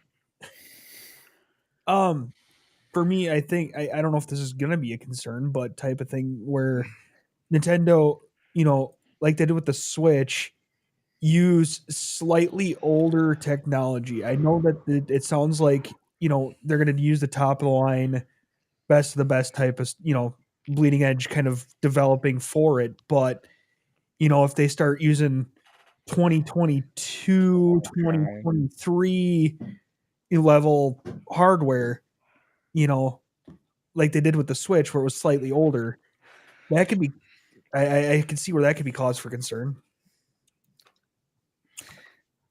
So where's the erase button? It's the you see the little back revert undo button. It's on the side panel over here. You see where my thing is? I don't know if you can see where my thing is. Why don't you just click it? Well, I don't know if it. No, it only does it for me. It only does it for mine. So. Oh, I found it. Yeah. So who's ever doing it, you got to undo it yourself. It only undoes what you do. So what was that concern to add to the list, or you can just add it to your list yourself? I don't have access to it. Oh, that's right. You're not in the back end. No, I'm not in the back end. You silly man. So, you silly man. no, just using slightly older hardware. Too old of hardware. Yes.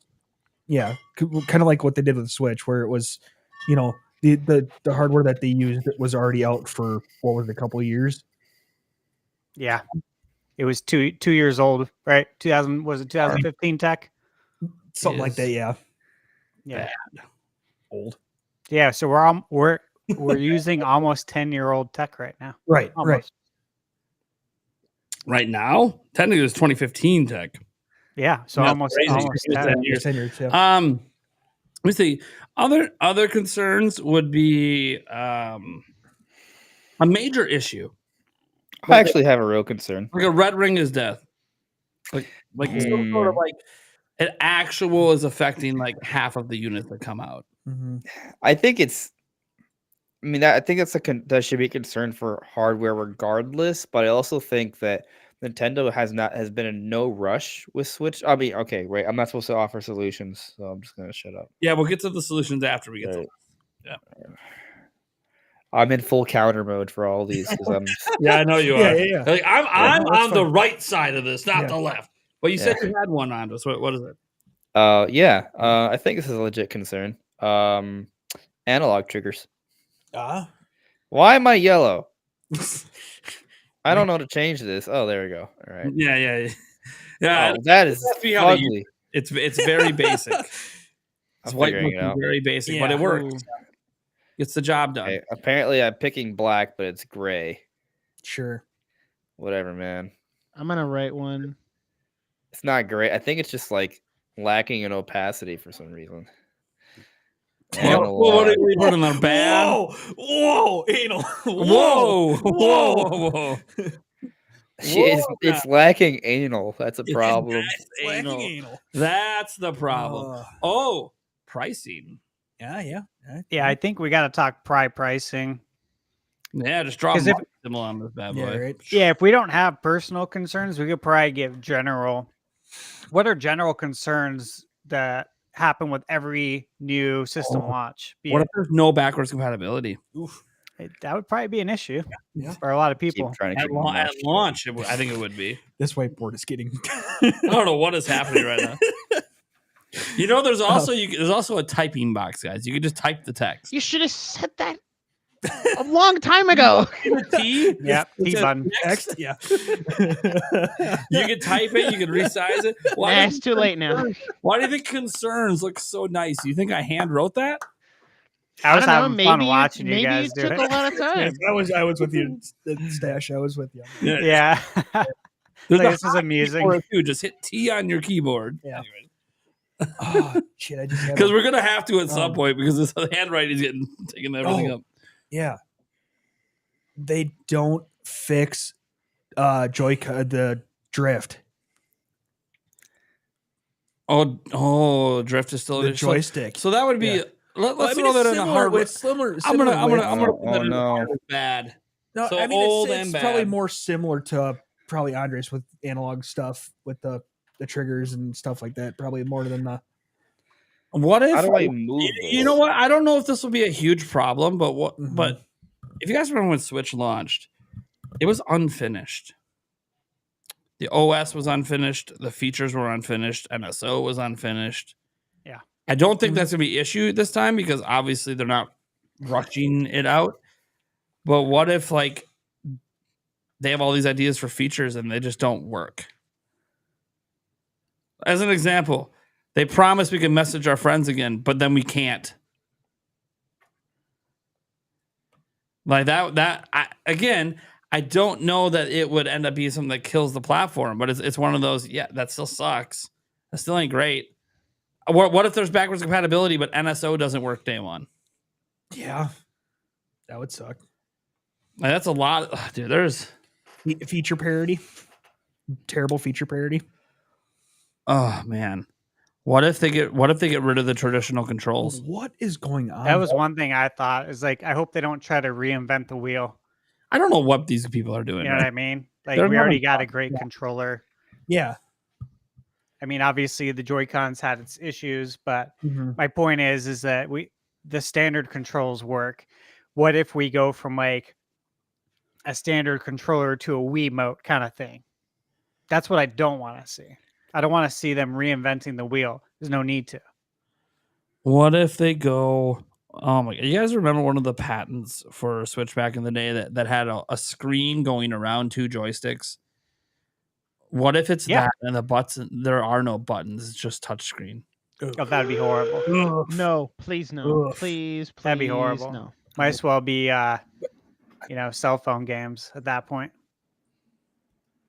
I think you guys are having a lot of fun with this whiteboard. I think we need to be using this more often. Right? I'm glad I don't found it. know how to It's make- literally like basic MS Paint. Yeah, right. It's great. I don't know how to make black. I pick black and it stays gray. Uh oh. You don't know how to hit black? Nope. Do you guys think we're going to have NSO on launch day? Gray. You can affect the thickness as well. You can make it thicker. Oh, 100%. NSO is staying. There's no. No, you think shot. it'll be there though on launch day, right? I assume so, but It You'd think has so, to be right? if they're doing the accounts moving forward. That was my thought too, is that But I would presume it's going to be there day one because they're not having to build it from the ground up. Like with the Wii, you had the virtual console, right? And then with the Wii U, they did it differently. Like everything that we had on the Wii, you had to wait to get it later on the Wii U. Like all the games that we had when the Wii ended for the virtual console, yeah. those didn't come to the Wii U until like years later.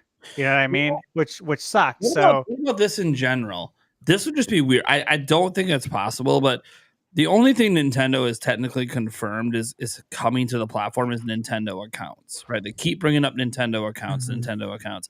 They haven't confirmed their paid subscription service is actually coming forward. I mean, that's true. And it is branded Nintendo Switch Online.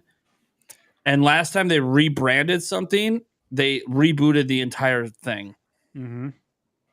And what if NSO isn't coming forward because they're rebooting it with a new subscription service and they're starting over again With a higher price tier, with like you would think it would go up in price. Everything's higher price, but yet we technically have less games at first. Uh-huh. Yeah. That would be an issue. Give us some game we didn't have, like a GameCube game. Oh, we're all excited. Yeah, but where's all the rest of the damn fucking games? Yeah. That would be very Nintendo. I mean, look, the best example of this was when we went, not just the rebooting of all the virtual consoles. They did that a bunch. But hey, guys, remember Nintendo Network? Wasn't that long ago. Yeah. We didn't need friend codes. It was nice. I liked it. And they killed it. I'm just saying they technically have not promised NSOs coming forward, so it's like They haven't. we presume it's the first time they had a paid subscription, so I assume it will, but it's still assumption.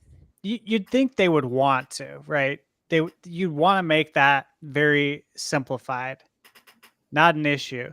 And you got to ask this too. Let's say it does come over day one.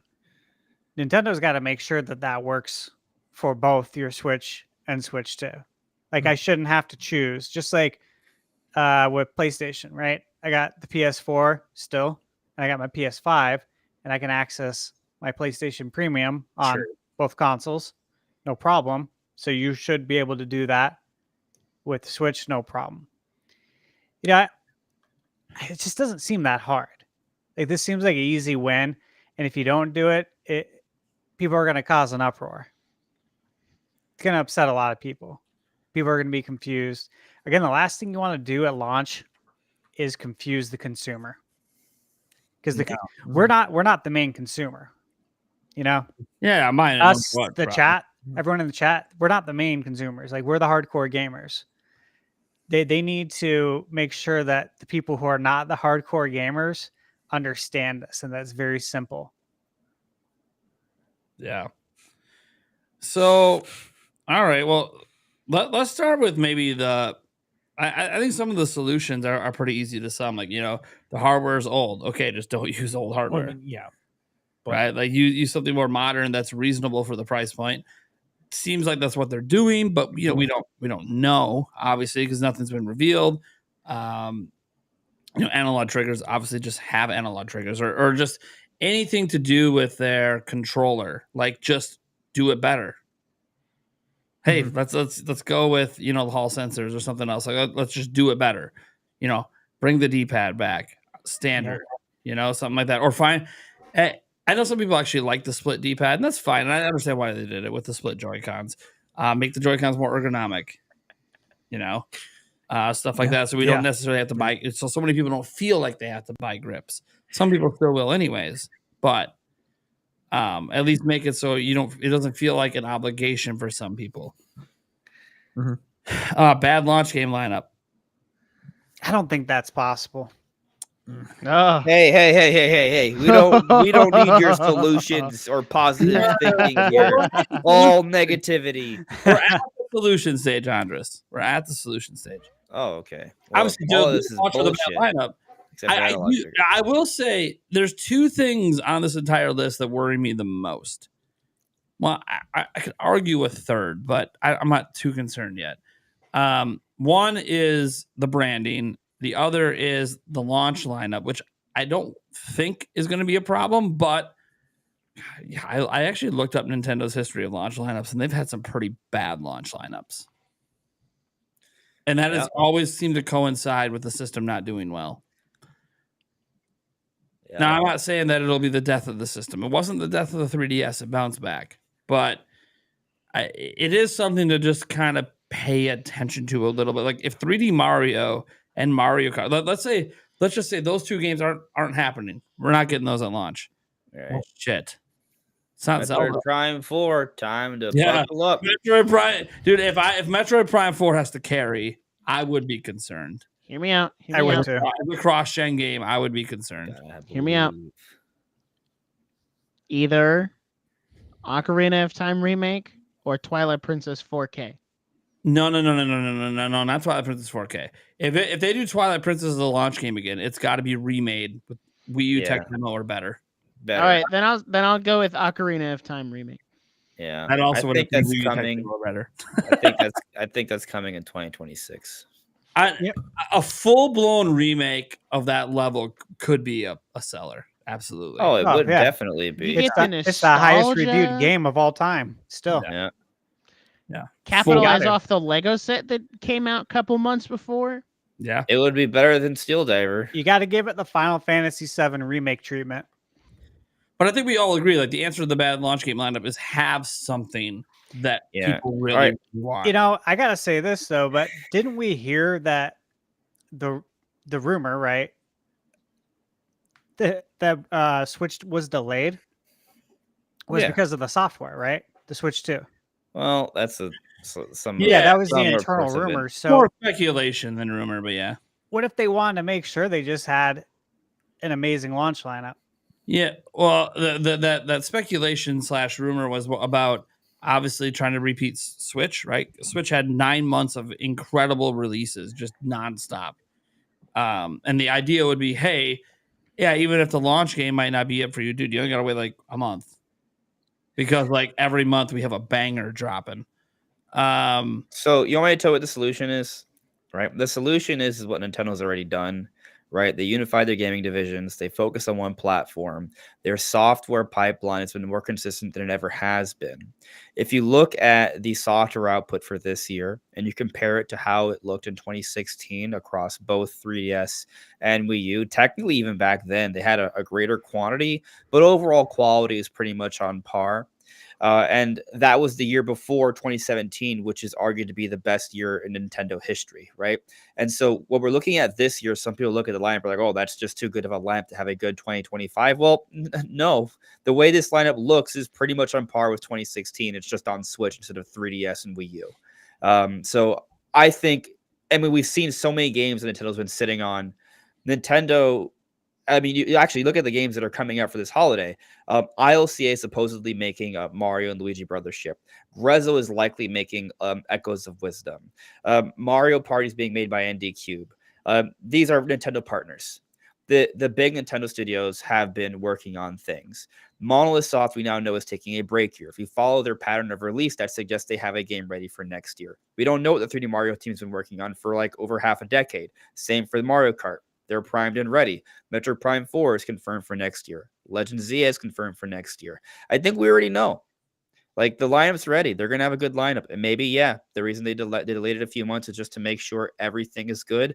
And from March to December, it's going to be killer. The same way it happened in 2017. Yeah. I think the delay, assuming the delay was a real thing, which I think we'll probably find out someday that it was in some way, in some sort of interview.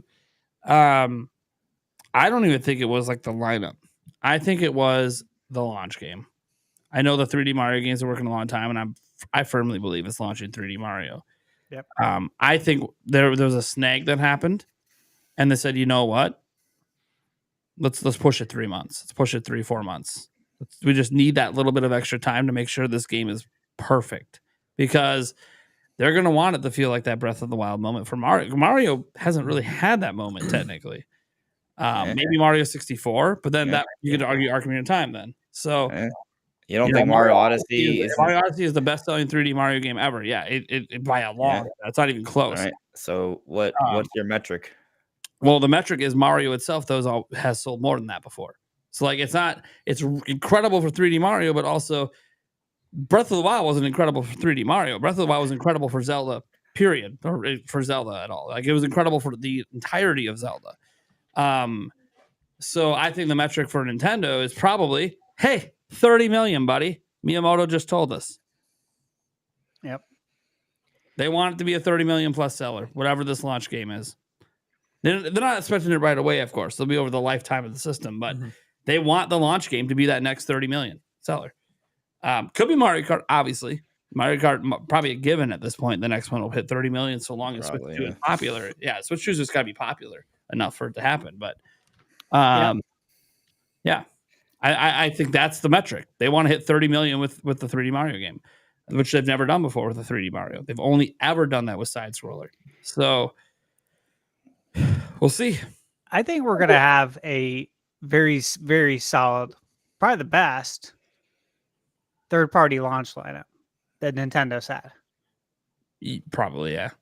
Oh, I gotta go back and look. Because I think it's really gonna help the launch. I mean, we're talking like pretty much just Nintendo games, Nintendo IP here. But I think they're gonna get a lot of help there, especially if these developers were planning on the Switch coming out already. Like if they were planning on the Switch coming out this year, Nintendo's like, hey, we gotta delay it a little bit. And also, it's going to give you guys more time to make sure you have your games ready and they're super polished. And so you might have like some companies that were maybe going to be a little outside the launch window, maybe a couple months late. and now they're a couple months early. You know what I mean? I gotta believe we're gonna have a lot of third-party games, like big hitters that we've been talking about: the Elden Rings, the Monster Hunter, the Final Fantasy VII remake, possibly the Call of Duty. We might get 2 Call of Duties. Yeah, I mean, Call of Duty in 1 year. Yeah, You know, we might get one at launch, then we might get one again in November, depending on the assets they have working on that. But I gotta imagine that you could third argue party's gonna be 3. nice. We could get Warzone. Yeah. Yeah, I think I don't really feel concerned about what the game lineup is. You know what? I'm gonna throw this out as a concern. Furukawa. He's never launched new hardware. I thought about that. Yeah. All that incredible 2017, that wasn't Furukawa. Now he's a numbers guy, and I based on his history, I think he's looking at things differently. But also, if he's looking at things differently, then I don't know what that means. He has a team. It's not just him. Like let's not act like. Well, no. Yeah. Obviously, he has a team. But here's the thing: Iwata had a team, and yet he kept making mistakes. For as credible as he was, he kept doing things and apologizing for it all the time. Love Iwata. Rest in peace, man. But he apologized more than any CEO of Nintendo ever. He did. I noted that I think Nintendo overall has grown as a company a lot recently. Like movies never before have we consistently received first-party titles throughout a console lifespan like we have with Switch. Now they're making movies, and now they have theme parks all over the globe with expansions, plenty of expansions coming. I just feel like they got their shit together. We're entering a golden era. They know what they're doing. Too big to fail? Is what you're saying? No, I don't think Nintendo could ever that's just not in their DNA to think that way. I feel like that's more of an American Western thing. I don't know what these drawings are right now, but I'm very entertained. I don't know if anyone else is entertained. Holy, yeah. I know, I'll be saying something, I'll look at it, and then I'm like, I can't look because I'm going to lose track of what I'm saying. Hey, why'd you kill Patunga? Kill what now? His name is Patunga. You killed Patunga. He's not even fully born yet. That's messed up, set bro. me on fire, bro. Fire is around you, bro. Yeah, Lord! I gave you an entire lake of water. Every show we got about. You know what? Every segment we should just open the whiteboard and we just talk about a topic and just see what drawings happen. Yeah, we might have to. It's kind of that'd be fun. Just to throw a side distraction for the discussion. Let me ask you guys one question. I wrote this down earlier, and I was thinking about just the previous systems, right? So we had the Nintendo to the Super Nintendo. And I'm looking at, obviously, history and how it could possibly repeat itself. So you got Nintendo to Super. You had the Game Boy to the Game Boy Advance. Very similar. Very similar jumps, right? Both of those worked. Those were successes, right? Now, did Super Nintendo sell less than Nintendo? Yes. Did GBA sell less than Game Boy? Yes. However, huge successes. GBA sold, I think, 80 million, and Game Boy sold 118 million. So 4 years, by the way. They cut GBA short. They cut the legs out. They did. But those were successes, right? We could all agree with that. Now, DS to 3DS, if you look at the sales numbers, right? That's not what we want, right? Yeah. And then you look at the Wii to Wii U. You just get technical. 3DS, this is just a fact. Don't get mad, people. It is the worst selling Nintendo handheld. How dare you say that, even though it's true? A fact. What we don't want is Switch 2 to be the worst selling home console ever, because that's lower than 13 million. That's bad. Yeah. So they had 2 examples from consoles, and they have 2 portable examples to go off of, 2 transitions to go off of in different eras, and this is a hybrid console. So you'd think you'd be able to look at the historical data, look at the marketing you did, figure out what worked, what didn't, what were people confused on, Got it. and get this all to go together, right? This is how we fix the branding, right? So branding's a concern, which absolutely Nintendo does not nail the branding every time. But what did we just say? They nailed it with Super. They nailed it with Advance. It's the Super Nintendo Switch Advanced. Mm. No, No. that's a really bad branding. By the way, too many words. Too many words. I really like the 2-word moniker. Like, I wouldn't even mind if, let's say it's still a Switch family device, which is what we pretty much all assume. It's not like Nintendo to ever do it, but what if they dropped the Nintendo part of that and then just said it's Switch blank? Switch 2. Well, that's what I think it should be, but Nintendo's never technically done that. I don't think they do Super Switch, do you? No. No, I don't think they will. I mean, you don't know with I doubt Nintendo, it, but you just never freaking know. I don't think they'll do Exactly, because people are going to be like, Maybe- "Well, how super is it? Super enough to buy it, or am I good with my original Switch?" Like, for the general consumer, I don't know that it's a great brand. Hardcore fans would love it. Of course, You know, they'd also love Nintendo Switch Advance. Like, yeah, okay, you hardcore. Us, this audience is watching. That sounds amazing. But like, I'm thinking of like Yulia, who's more of a general player, my fiance, or my kids and other people that like don't care about that history aspect. I don't know that works. That's why like Switch 2, I know it's plain, guys. I think we got to. It's so plain, it's boring.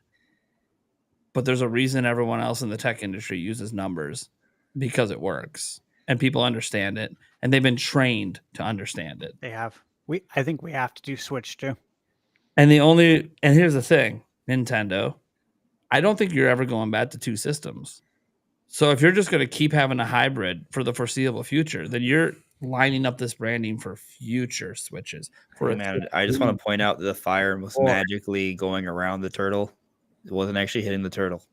And you can get away with a number. You can keep it Nintendo Switch with a number. You can do that. Yep. Oh, come on. I didn't agree. cover. Why would you cover my fire, bro? I think you got to make it crystal clear of what it is. Yeah. Make it simple. Don't try to be cute here and come up with some cute name. Just call it the Switch 2. You got to play Super Mario Journey exclusively on Nintendo Switch 2. That's the ad. Everyone just knows, oh shit, there's a new Switch. Mm-hmm. I got to go get that. Yeah. Like, for example, don't do what Xbox has done. Oh my I know. god. Like, that's a prime example of fumbling the bag right there with the Xbox.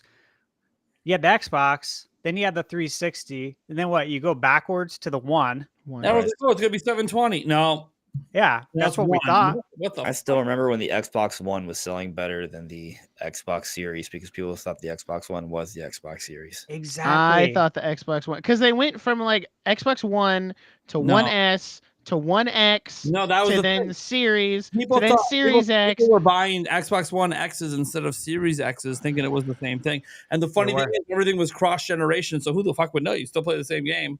Exactly. Mm-hmm. So prime example right there, though. Like, they're right across the way from Nintendo of America. They're down the street, Microsoft. Yeah. Prime example of what not to do. You know what I mean? Like, Mm-hmm. they have their own mishaps within the company where they messed up the marketing and the naming. Yeah. You just saw Microsoft do it. It is confusing to the everyday consumer, and it is actually confusing, I think, to some gamers for sure. And Like, I always casual think gamers that, are like, confused.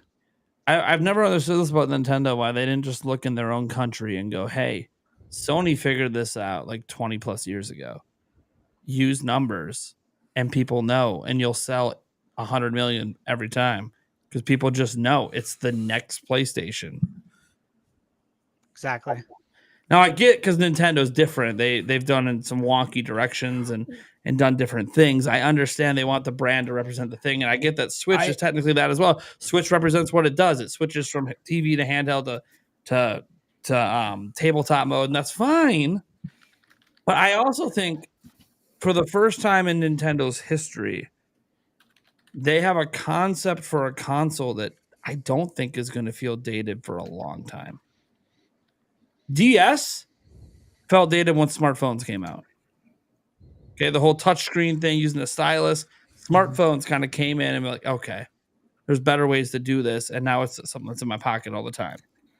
Wii, all right, felt a little dated, wasn't in HD, and now VR comes out and motion controls are better than ever elsewhere. So don't really feel like going in that direction. You get the Switch, came out in 2017. We're in 2024, and what's happening?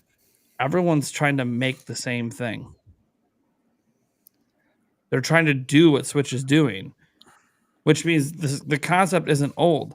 We're in year 8, and Nintendo's selling more systems than they've ever sold in year 8 ever. Yeah, because people love the concept. They're just ready for a new one. Like they've hit the market saturation.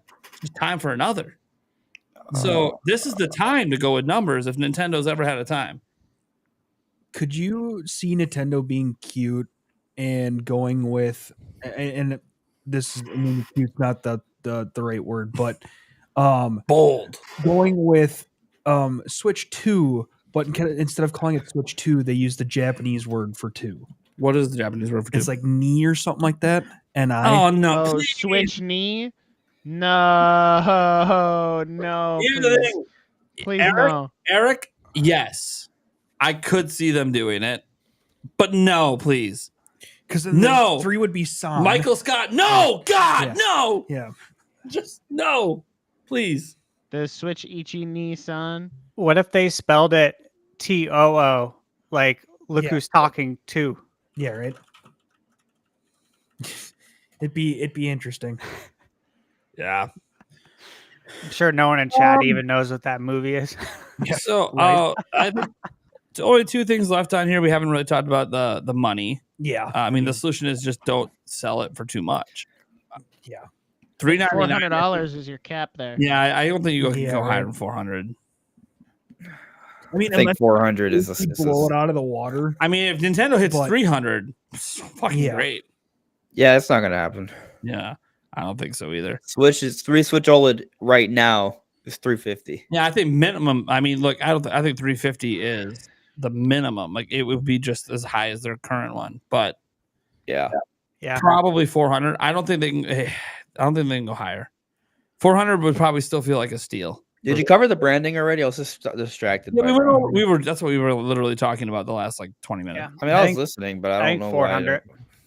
400. That's the sweet spot. What if they don't do Switch 2? Is there any other kind of branding that could work? Oh, we'll see. Okay. Successor. All right, no, I understand the disconnect. I was thinking like, how do they do commercials and stuff? I think they just need to handle it exactly how they handled Switch 1. Just use the young adults. Don't do children. You clearly target adults for launch here. Yeah. You target children years later once you're just appealing to the casual market to try and get moms to buy the system for their kids. Exactly. And you have more options and cheaper options and stuff at the point. Yeah. We got to talk about analog triggers. How do they solve this terrible problem? They use those magnetic ones. I think you just got to put them in this. They get rid of triggers altogether. As I said, it's all touchscreen. No, it's actually all virtual reality. Scroll wheels. Yeah, we're gonna get the wheel. They're implanting microchips into our brain.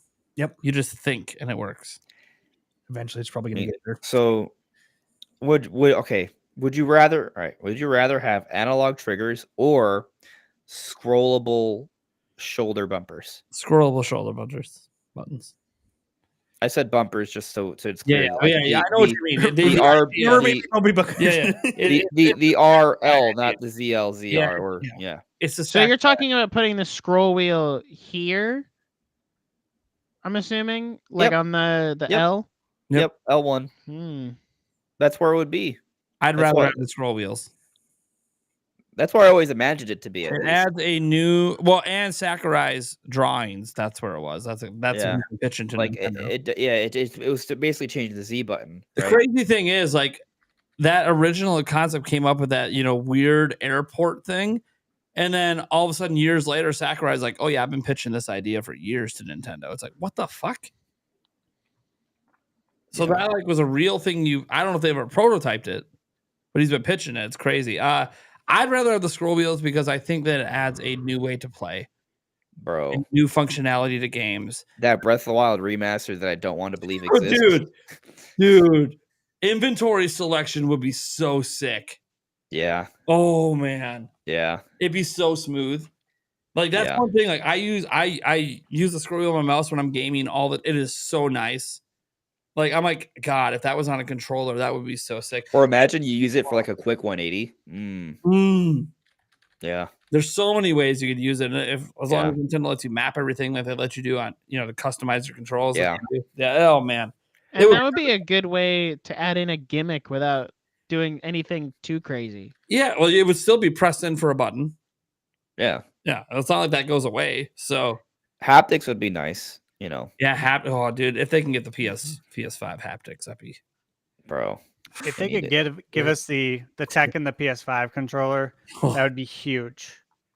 With the scroll wheel buttons. And the scroll wheel button. Yeah. Triggers and even like the rumble motors. I understand maybe in a Joy-Con they can't quite get that kind of rumble. Oh man. The force feedback analog sticks would be neat. Oh, yes, they would. Yeah. Yeah, that would be sick. I mean, that's what happened in the PS5. So yeah, PS5's I don't need the voice chat thing. I don't need that. I don't need the touchpad. But an audio jack would be nice, or at least have a Nintendo sponsored like Bluetooth headset that's 1-to-1, no delay, day one. Will always be delay with Bluetooth. That's just the Bluetooth standard. You can't do much about that. Then give me a damn audio jack. Yeah, audio jack on the Joy-Cons and the Pro Controller, obviously. Yes. There's no concerns over the screen, right? Whatever screen we're going to get here. I mean, I think it's going to be a 1080p screen. Look, I've conceded a long time ago. It's going to be a 1080p cheap-ass LCD. That's going to be better than one we have on Switch. So, resolution-wise, I don't know if it's going to actually be like a higher quality screen. I think it will be. We'll see. I think they're cheaping out. Whatever the cheapest motherfucking thing they can put in it. I mean, they're doing 1080p, so. Well, yeah, I know. As I said, the resolution will be higher, right? And it's gonna be 8 inches. Like that's. Yes. I want them to do like a mini LED or some other better LCD tech, or just go straight with an OLED panel. But I think they saw like they're going to do OLED as one of their upgrade paths, and they're going to go. I think it's going to cheap out. Like they just want to use the cheapest fucking tech they can. Yeah. So I feel bad, but tomorrow's a holiday. And apparently, my family wants me to be. Every day's a holiday. Every day's a holiday for everyone else. No, I don't have anything going on tomorrow till noon. So. Yeah, well, the problem is I need to do a video that'll probably take me all day. So if I don't go to sleep now, I don't know if I'm getting a video out. I will. Yeah, I will attempt. I will try to stay on the grind. Yeah. I also don't have kids pressuring me to, Hey, now. My kids into this, you bastard. Well, I'm just trying to say that, like, I'm not trying to tell you to feel bad. I'm just saying I don't have any kids. Here's what I'm hearing. I don't have excuses. Is what I'm trying to say. I don't have excuses. You don't have excuses to leave the show, is what I'm hearing, because I could literally bust a video out in 4 hours tomorrow. I'll be fine if I didn't have kids. Yeah, well, they want to pick me up at noon. Yeah, I got to be somewhere at noon too. I can wake up at 9. But it's already midnight. Like. Andres, if I'm gonna pump out a video in 4 hours, I wasn't gonna razz you. When do I eat breakfast? Dude, if I didn't have fucking kids, when do I take a shower? Right now, I make a video in 4 hours. 4 hours is pretty quick. Those are all legitimate concerns. It's funny. I keep hearing all these legitimate concerns. Yeah. All of these things combined are like 5 minutes. You can be done in 5 minutes. You can be done in breakfast in 5 minutes. Eat your food in the shower, man. Wait. So that's actually a really good point. You could all these things. I don't want a soggy waffle. No. You hold the waffle like outside the water. You make a protein shake. That's your breakfast. You could drink it in the shower. Whatever you want to eat for breakfast, just throw it in a blender. Like waffle, egg, throw it in there. Oh, I'm going to tell you right now, as a person raising kids that has a very tight time schedule, this is shit I do all the time. My showers ain't longer than fucking 2 minutes. Right. That's all you get. You don't got time for anything more than that. My breakfast, a bowl of fucking cereal and some milk, I'm done in 5 minutes because if I'm not, the cereal's on the floor because my kids hit me with a box. Like, I'm just telling you, this all sounds like I've never had a fully responsible life. I like to take my time with everything. That's not how adult life works once you got kids. So that's why I'm like, here, man, if I didn't have kids, fuck, I got 4 hours in the morning to do a video, no kids. Dude, I'll have that video done in 2 hours. That's what the assumption. I go to jerk off and watch some TV. This is all with the assumption that I go to sleep in less than 10 minutes, which is not going to happen. That's great. Yeah. But not with that attitude, it's not. Yes. No. Hey, melatonin. Pop a melatonin, you'll be out in 10. I take it every night. It takes me at least 20 minutes before I feel that. Okay, wait 20 minutes. All right. Take it 20 minutes earlier. And who says it only take me 4 hours to make the video? Well, I don't know how long it's going to take you. I'm just saying maybe get a bit more efficient so it doesn't take you 8 hours to make a video. Military showers. Yeah. By the way, I'm just razzing you because you brought the kid thing up. I'm like, I know that you put a lot of time to a lot of stuff. It's just funny to me hearing all this stuff, and I'm like, man, that's like a 20-minute of my day thing that we're talking about taking all this time. Yeah. Anyways, you're good, man. You're good, man. Go get your sleep. Go get beauty rest. I don't need my beauty rest too. I'm gonna get my 6 hours. I'll be good. Well, what's gonna happen is I'm not gonna sleep well. I'm gonna make a shit video tomorrow. Or do you just stay up tonight and make the video, sleep before the family event? I like waking up. And then doing it. You mean you don't want to mess up your normal schedule? Yeah, I get it. Pretty much. Yeah. Anyways, I'm gonna blame your podcast last night. That was almost 3 hours. That's long for you. Yeah. All right, man. We'll see you later. All right. Good night, guys. All right, man. Yeah. Bye. Bye. Switch 2 is not going to fail. It's going to do great. Bye. Hell yeah. You bastard. Why would you do that to me? All right. Let's go ahead and can I even stop? There we go. That's what we want. A little 4-pack. Hey. Rest in peace, the whiteboard. Yeah, right. The whiteboard. Might have to make that a regular feature just randomly during a topic. Doesn't even have to matter.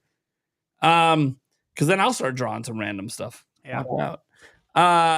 So let's go ahead and get to some of the questions we have. Remember, guys, you guys can still submit questions for the Q&A portion here. It's right now, $2 super chats or up if you're watching live. I do shots for stuff as well. You don't want me to do a shot, NS, whatever. The higher the super chat is, the bigger the shot. The biggest shot I did tonight, I think, was my 5 gifted that I did. That was a Jaeger. You want me to hit the Island vodka? That's a 50. So that's a little crazy. But remember, my birthday is actually on Friday. So that's the stream you probably want to show up to if you're looking for that kind of fun. Let's get to the super chats here. I was the first one. I kicked this up with a $5 chat. And I said, what is the game that made you all fall in love with gaming? Man. The game. Legend of Zelda for NES. My first game I got. Ooh. Yeah. I think for me, it was New Super Mario Bros. Wii, because before that, I had no experience with video games at all. I knew they existed and I thought they were cool. But my uncle sat me down one day. This was before he married my aunt. He was like the cool, nerdy guy at that point. And he sat down and handed me a Wiimote and was like, all right, let's play this game. And I was like, oh, okay. And then we played Mario and I was like, okay, I'm addicted now. I need to play more Mario. And then that spiraled into Zelda and Minecraft. And now I'm here. All right. Nice. Let's call it Bubble Bobble. Bubble Bobbles. Such a great game. Freaking played that a lot with my cousin. And Yeah, so did I. My cousin. Tons. Tons. And my brothers. Love it. Did you play the new one on Switch, by the way? I have not. So I'm thinking I might have to look into that one. Yeah. I'm thinking really hard here because like I had 3 major games when I was a kid that really got me going, but like which one was the one? Because there was 2 on PC. One was called Gnome, GNOME, all abbreviations.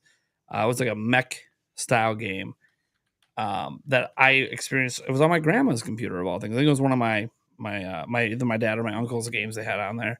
And I played a lot of it. Didn't make any progress. Didn't know what I was doing, but I certainly put like 1,000 hours into it. Still don't know what I'm doing. Yeah, still don't know what I'm doing. And then the other one, like I've never been able to figure out what game it is. Don't have the computer anymore. It was a futuristic racing game, but it was like normal looking cars on futuristic racetracks that had guns. It wasn't Twisted Metal. It wasn't all the ones I look up. Like there's a wiki that has a whole list of them. It's none of those games. I don't know what it's called. It's for PC. All. Yeah, it was on PC. What year? Very early 90s. Early to mid 90s. I literally I've looked at all. I've been trying to figure it out for the last 20 years, and I cannot figure out what the game is. It's a futuristic race. Like the racetracks are futuristic, but the cars look more like kind of like sports cars for the time period. Except they had guns. So like it would like fold out in the front like this, like two guns, and you could literally shoot the other cars as you're racing and get ahead of them. But I was gonna call it out for one of my top 5 sports. Non-arcade arcade style sports games earlier, but I couldn't remember the damn name, and it's been 20 years, I still don't remember. Really upset because I put a lot of hours into it, and I just don't know what it was called. And then the game that I know absolutely got me into Nintendo was Super Mario Land on Game Boy. I got a Game Boy. God, I can't remember. It was like a third-hand Game Boy. Early 90s that was beat to hell, and the screen was, I don't even know how the hell I could see what I was doing. But I got Super Mario Land with it. Still today, the game I put the most hours in Mario-wise. I must have beat that game like 17 times. I couldn't get enough of Super Mario. I had no idea there was other Mario games, by the way. And then that just led to me starting to play some of my dad's NES library, and then he got a SNES, and then I played his SNES library, and it just kind of all went from there. But that was what got me into Nintendo with Super Mario Land. But that racing game is actually probably the game that got me into gaming, and I just cannot. I'm bothered by this for you. Like I want to know what this game is. Yeah, I'm like, can we just like, Grandma, you kept that old computer on, right? I mean, I'm on the demo of the game. Why not even the full game? I'm on Wikipedia right now. And it's literally a list of vehicular combat games. And you looked at this? Did you go to myabandonware.com? No, I didn't go to that one, no. Dude, they have games on there that were on those. You guys remember those old CDs that you'd find like in the bins? Yeah. There was like freeware. There'd be like 1,000 games on it. And there like might be like 5 good games on there. It has like all those too. Because there were actually a couple good games here and there. Yeah, it makes me mad that I haven't been able to figure it out because it literally is the game. Like, no, I didn't know what I was doing. Like, this game was legitimately fun and made me want to play more games. Because after that game and Mario Land got me into more Nintendo stuff. That game got me into trying more PC stuff, which eventually led to Age of Empires and a whole bunch of other stuff. That I even still play PC games to this day because of that. But it really makes me mad because I played that game before I played Mario Land. Man, it sucks. And Gnome is just one I remember because they had it and the game sucked. And you guys have heard me talk about Return to Zork a lot. I got into that when I got a little bit older. I was about 8 when I got into that game because my dad introduced me to it because he wanted to know what I could do because he couldn't beat it. And he had, giant notebook stacks of notes for the game. He couldn't ever beat it. So he wanted to see what I could do maybe a younger brain might approach it differently. I did eventually beat it too, but I didn't beat it until I was almost 20. So I played it for like a decade before I beat it. Return to Zork is not an easy game. What's in the cup looks good? Whose cup? Is it this cup? I don't know how that looks good. That's just a jug of water. Well, it could be giant lemonade. I mean, this cup is a beer. It is good. I don't know about anything else's cup. All right. We'll get to the next one. Did everyone go? Eric, you went, right? Mm-hmm. Yeah. Okay. So let's get to our next one here. We did that one. And that one. No, not that one. Oh, this one. Here we go. Jorge FT, the top 5 Nintendo Direct presentations. Oh Lord, Eric's like, I'm tapping out on this one. The last one was the best. Yes. Yes. Pretty much, yeah. Top 5 Nintendo Direct presentations. And Breath of the Wild one was pretty damn good too. Are we including like partner showcases. I think any game-specific directs. I think any digital presentation would probably count. Okay. Nintendo messed with the branding a lot. So anything that's digital presentation onward, so not anything that was live show. Man, I'll tell you right now, number one for me has to be E3 2016's digital show, because that was a digital show for Breath of the Wild. That thing was. That's when they revealed the name. That was freaking awesome. They revealed the intro area and the craziness of this open world. Absolutely incredible. I know, guys, I was really focused on one game that year, but it was the game. And I'm a Zelda guy. There's a reason like E3 2004 is also a big one for me, but that doesn't count because that was a live show. Because I was also Zelda. There were so many good pre-E3 directs. Yeah. Yeah. I'll just keep going, I guess, since I was the first one to go. I'll throw in the presentation they did in June of 2019. Anytime you guys see me live react and my shirt's flying off me because I'm so excited. Again, Tears of the Kingdom. Now the Zelda one. But the rest of that show was actually really incredible in 2019 as well. This last direct definitely is in my top 5. The surprise of Mario and Luigi coming back. Did not expect that. You toss in another top-down Zelda game, which stars Zelda, which I didn't know if they'd ever actually do it as a mainline game. I always thought if they did it, it might be a spinoff. Not. It's mainline Zelda starring Zelda. Well, shit. Let's go. I'm ready for a game that's better than Zelda's Adventure. Let's do this thing. So I'm excited about that one. The whole direct was just good. They're even like, I'm not into the fighting games, and yet they had that collection. And I got to admit, I played almost all of those games growing. As someone who doesn't even like fighting games, like, yeah, well, how do you think I found out? Here's the thing. I used to like those ones. And then as they got more graphically intense, I liked them less. And now I want to stick with these old 16-bit arcade classics. I like it that way. The Marvel versus Capcom, that was great back in the day. So anyways, so that whole direct was great. What was that? 3 of them. God, 2 more.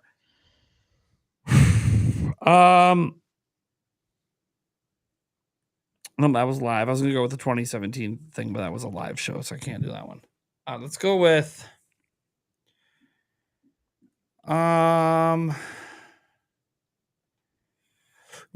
this is from the Switch era, but I'm going to count it because I really, really, really the excitement level I had due to a singular announcement. Because here's the thing. When I think about directs, it's usually one big thing I remember, and that's what gets me hyped. The announcement of Banjo for Smash had me jumping out of my chair. The funny thing is, I still don't have Banjo in Smash. I never bought him. But I'm not in the fighting games. It's like I have Smash. I don't even have all the characters unlocked in the base game, let alone all the DLC. But I love that Banjo even got the recognition after all these years. That was what I was so excited about, is that, yes, you're an important enough character to be in Smash Bros. That mattered to me. That mattered greatly to me. Don't forget your shut up, Doug Bowser. We don't shut up, Doug Bowser. That was 2019. That was 2019. Yeah, that was the. I'm still like just beaming over the Tears of the Kingdom reveal and shut up, Doug Bowser. Nobody wants to hear you because. Actually, I do want to hear you, but I'm trying to like accept that we just got shown a sequel to Breath of the Wild. Anyways, and then, gosh, the only other one that really comes to mind. This is going to be kind of weird, but the Xenoblade 3 Direct. I still haven't beat Xenoblade 3. I think I'm going to actually get back into it coming up here next month. Maybe even this month I'll dive into it. About halfway through. Well, I guess if you count the DLC, I'm probably even further behind now. But the thing is, I used to not like when Xenoblade was in general directs because it always felt like they were going for too long. Just going for too long. You're taking up 20 minutes of this direct, it feels like. I want to see other things. I don't watch general directs for 20-minute showcases of each individual game. But for a specific game direct, oh, I want all of it. Make it an hour. Oh, show me everything. And that direct, I wasn't sure I was going to get Xenoblade 3 until that direct. And that direct ironically happened when I was on a cruise ship 2 years ago. And I fell in love with Xenoblade 3. So that's going to be my top 5. No particular order. Maybe the sequel to Breath of the Wild one might be number 1, but that's my top 5. I really had to think about this. I went first because I was like, man, this is a really tough one. And all of mine are fairly recent. Because I used to not have big reactions to directs because I couldn't afford anything in them.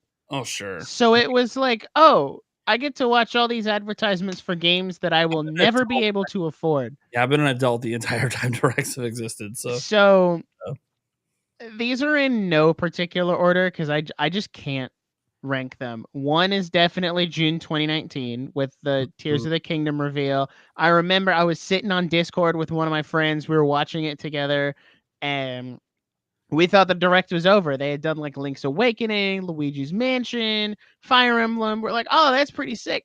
And then that trailer came up and we were like screaming because we had no clue. Was this DLC? Was it a new game? Was it an animated series? We didn't know. So that was really hype. Yeah. Another one was February 2021. Yeah, because it was the first one back after COVID. Another one where I watched it with friends and we all reacted together, but like Miitopia was big, Pyramithrin Smash, Skyward Sword HD. I literally jumped up and threw my chair back. I was so excited. February 2022, because we got Xenoblade 3, Nintendo Switch Sports, Mario Kart 8 DLC. That was a massive one. And then the last two is September 2022, because we got Xenoblade DLC, but also the title reveal for Tears of the Kingdom. That was huge. And then I think it was February 2023, because that was the last direct that Tears of the Kingdom was in. And they were like, boom, here's voice acting for Ganondorf. Here's all this other stuff, teases for the story. Yeah. And I was like, all right, I'm sold. I'm buckled in. Hell yeah. What a thunder stash. What do you got over there? All right. No specific order. Definitely one of my favorite ones. This one's pretty old. It was June 2013. And this was when, yeah. I know. Yeah. This was when Nintendo decided for the first time to do a digital only event, which was a huge deal. Mm-hmm. And they brought it. So this was like their first E3 Nintendo Direct without being like they abandoned the whole stage thing. Yeah. But we got Pokemon XY, Super Mario 3D World, Mario Kart 8, Wind Waker HD, and they debuted Smash Brothers for Wii U and 3DS. Wasn't even in development yet. Yeah.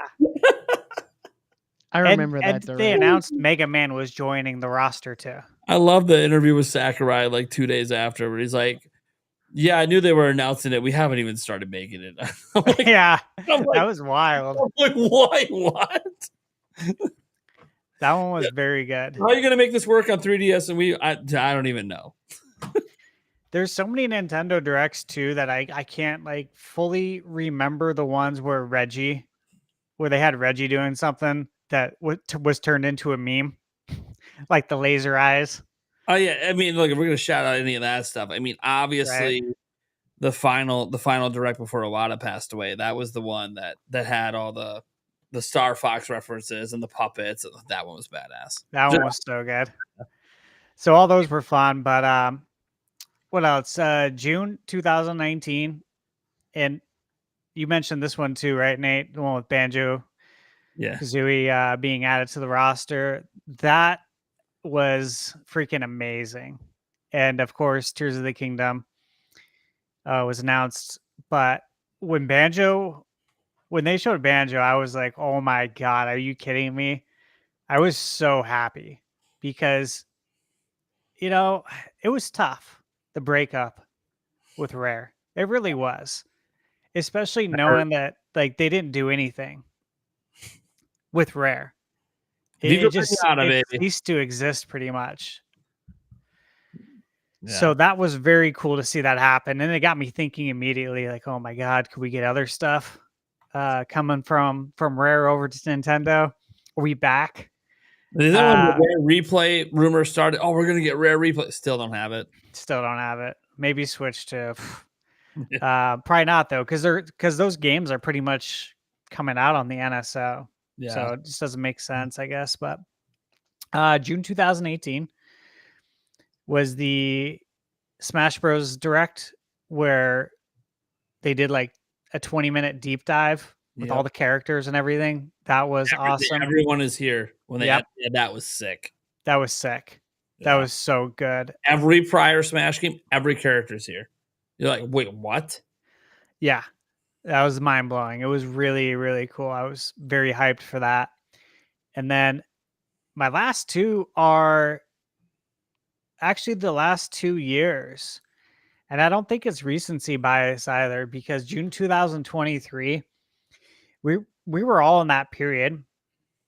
It's before I even knew you guys, but I knew your channel, Nate. And I went to some other channels too, and just everyone was wondering, what is Nintendo doing for the second half? Remember, there was like nothing scheduled. Yeah. We're still wondering, like, it's been 6 years. I mean, are we going to get Switch 2 maybe in the second half? We just didn't know what was going to go down. Sure.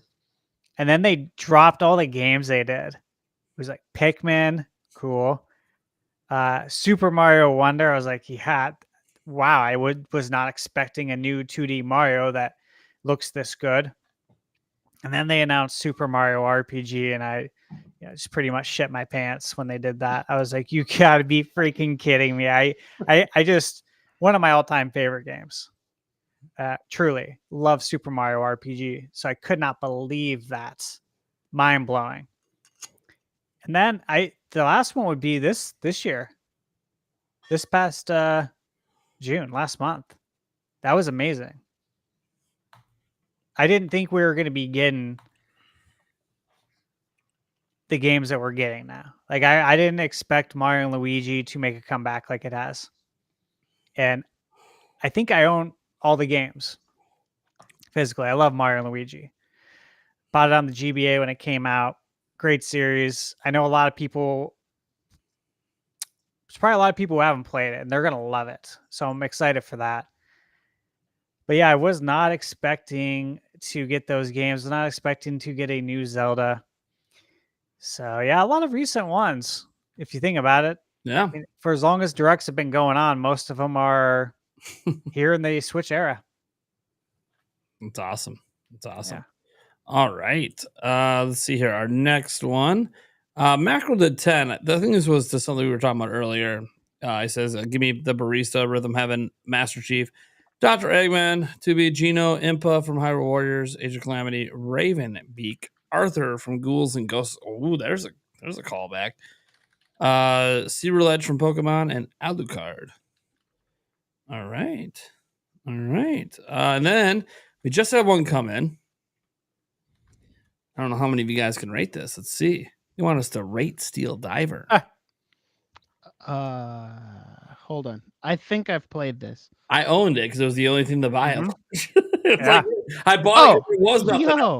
I did play this game. There literally was nothing else to play. Like you were just doing backwards compatibility, or you were playing this game. No, you correction. I played Black and White 2 on it. Sure, but that's because it was backwards compatible. It wasn't because it. Good old Steel Diver.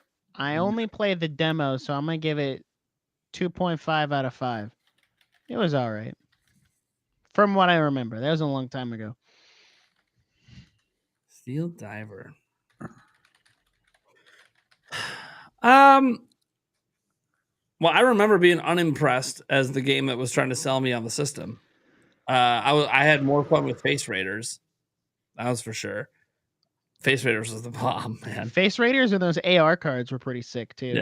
Yeah. That was pretty cool. Way more fun with those than I did Steel Diver. And I feel like I'm being unfair because I don't think Steel Diver was actually a bad game. I think it was how it was positioned. It was positioned to fail. Like it wasn't going to be an impressive game that was going to make you feel like you spent good money. Like the 3D on it, because that was the big thing at launch. Hey, glasses free 3D wasn't impressive at all. Like this could have been a DS game. It didn't feel like you needed a 3DS to play it, yet that was the big exclusive at launch. So I kind of feel bad for it because I think it gets a bad rap just because of how they positioned it. But if I'm going to do a scale of 10, I'm usually pretty lenient in my scales because I just enjoy a wide variety of things. I did beat the game, and I can't say that for every game I play. So I'm going to give it a solid 7.5 out of 10. I thought it was good enough to beat, but it didn't keep me excited. What did was Ocarina of Time 3D when they finally announced that, but Mario Kart 7, etc. But that wasn't until late, a little bit later. So I would give it a 7 out of 10. Yeah, I played it. I got it at launch. Yep. I mean, it's not a bad game. It's just It's not. It's not the right game for that Not. situation at all. Exactly. At all. It'd be like launching Switch with Endless Ocean Luminous. Look, good game. You don't launch a system with that. That's just not. Yeah. That's not what you do. There might be like a couple people excited about that, but that's not how you launch a system. Like they would have been discounting Switches in like a month if that was the launch game instead of Breath of the Wild. So, Mm-hmm. oh man. Yeah. I see other people like Force Slash for the guy who said, "Yeah, I give it a 7." Yeah, it's not a bad game, and I think people sometimes look at 7s as being no. My scale 7's not bad. That's good. 7's good. That's a good game. If it's bad, it's 5 or lower for me. If it's anything above a 5, I think it's a pretty solid game that's worth playing for the right audience. It's a good game. It's just not, it's not in my upper echelon, but wasn't bad. I think that's all we got for super chats. I was going to do one more, but I'm good. I don't need to super chat it anymore. All right. Well, I think that's going to do it for episode 10 of the Nintenbyte Podcast. We'll be back again, obviously, same time next week. We have, let's see here. I'm looking at the schedule. Next week is the 10th. We got Favlam coming back on and Nintendo Talk, as long as I keep reminding him so he doesn't forget. They'll be on next week. So that's going to be a good show. Don't know what the topics are. Didn't even know what the topics were for this one until today. So you know what? We play it by ear. We see what happens. And we have a damn good time. Be sure to go check out Andres Restart, who was on earlier. Hopefully he has a very good 4th of July, and so do all the rest of you that end up celebrating it. Let's go around the room quick. And Eric, where can they find you, and what do you have going on? A lot, and they can find me here. Did the Brewers on win? the podcast. I figured Yeah. you'd know. Yes, they did. 3-0. Yes, the Brewers won. I know there was an ejection. Yeah, Saw that. which was warranted. That- Probably was. Yeah. I didn't see it. Yeah. I just had a notification saying you got ejected. Yeah. Nick with no K. What do you got going on? Where can they find you? What do you want to advertise? I just linked to your Nick with no K channel. But That's honestly the best place to go because that channel has all of like the shoot off links to the podcast and the Twitter and the whole thing. It's the right one today. I'm Nick with no K on YouTube, Nerdiest Nick on Twitter. I do a lot of anime stuff, which isn't like necessarily Nintendo related, but I have been doing Pokemon streams, which has been really fun. In terms of what to plug, I just put out a video today about what makes a good anime character, and then I'm streaming something on Friday. I don't know what yet, but I'm streaming something. So go watch his new video. What makes a good anime character? Check it pretty out. solid. I'm gonna go link that one. We need to get that views at 160. That ain't good. Well, it's good for me. I want 1,000 on this, guys. 1,000 on this. Let's get the spread around a bit. For me, a video is good as long as the views are 10% of whatever my sub count is. Well, That's my bar. If that's your bar, my video today failed. miserably. How's it doing since you name changed it? Miserably. So I did name change it. Hold on, did it bounce back? I did name change it. I want to just know if there's a comment on the name change. No, there's not. There's not a new No. comment. There's no new views either. I think the video's dead. And it did not do 10% of my subscribers. It is a fail of a video. Have you been using the thumbnail, the multi-thumbnail thing, the test and compare or whatever? I have, yeah. I found that's very helpful. I didn't on that one, but yeah, it just bombed. I don't even think that video's hitting 2,000 views. It hasn't gotten even another 100 views since the podcast started, so it is dead. And that's okay. It happens. Sometimes you release duds. Also, my channel is kind of in YouTube hell because I was on vacation, and so now YouTube doesn't want to suggest my content. So happens. So true. Thunderstash, what do you got going on? Because speaking of getting views, I just saw that you posted your NBA Jam Grand Finals yesterday. Yeah, I did. I posted it. I got the footage. Dude, that was on my top video thing, dude. Let's promote this shit. What is going on? Go watch. There's only like 25 views or some shit. Go watch that Grand Finals. Yeah, it was awesome. Did you win? I did. Fuck yeah. I did. And you know who announced me at the end? Who? Tim Kitzrow, the NBA Jam announcer. Oh, that'd be hell yeah. sick. Yeah, he was there. And I got to meet him, that's talk awesome. with him. And he's really cool. Yeah, so you guys know where you can find me. And it's linked in the chat. But Thunderstash Gaming. And I am working on a video for Mike Tyson's Punch-Out, the port for Super Nintendo. I played it. Hence why you beat Mike Tyson. Mm-hmm. Yep. I played it. I beat it. And I'm going to talk about Tyson. And my God, how hard he is still. Good Lord. I think he's harder on the port. A lot of the characters are. He's harder on the port. Yeah. Ooh. There's a lot of more like random elements to it. And actually was Googling it. I got on Reddit, was into a group. And the group was talking about the game. And the furthest they got was to Bald Bull the second time in the world circuit. So I was like, okay, like I got 5 characters further and beat the game. So it sounds like people are having a really hard time with this port because of all the random elements to it. So I kind of like set out to make sure I could beat this game. And I wanted to prove to myself that I still have it. Because I was like, I can beat the NES, but I was like, I got to do this, dude. I still got it. I felt pretty beat up, to be honest with you, because I was getting my ass whooped for a while, like a long time. So yeah, it was nice to beat, but I'm working on that video and then figuring out what the next game is going to be to review. Nice. There's so many to play. I don't even know where to start, man. Yeah, man. If you guys don't know about his channel, he reviews a lot of retro games and some modern stuff as well. He kind of mixes it all in. It's kind of just what he feels like at the moment. You know, like I think his last review was DuckTales. Yeah, that was fun, man. DuckTales rocks. So good still.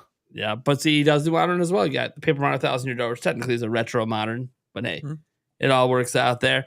He even went all the way over to PS5 for Euden Chronicles, although I probably butchered that. I think that's how I say it. I butcher stuff and people will comment and talk shit to me. But hey, man, I don't know what to tell you. I don't have an enunciation key here. I'll say this.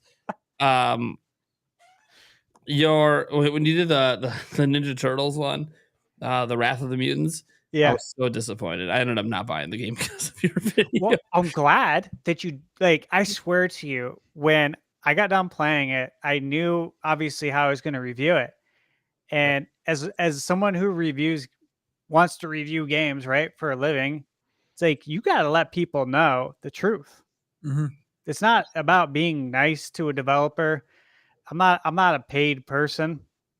You know, I can say what I want.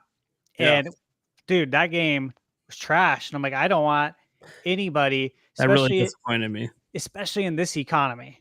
This is not a good economy. I don't want anyone in this economy to spend money on this game unless you absolutely have to have it. Wait till it's like $10 and you buy it from Woot. really disappointed me. Yeah. So I don't even know if I buy it for 10 based on what I was seeing in there. I just maybe 5, maybe just because I like turtles, but Exactly. Like that's who it's for. Someone who's willing to spend 5 or 10 just because they like turtles. Otherwise, people are going to be really disappointed. oh man. All right. Well, that's going to do it, guys. Thank you so much for tuning into the Nintenbyte Podcast. We'll be back next week for episode 11. We'll catch you guys in that next one.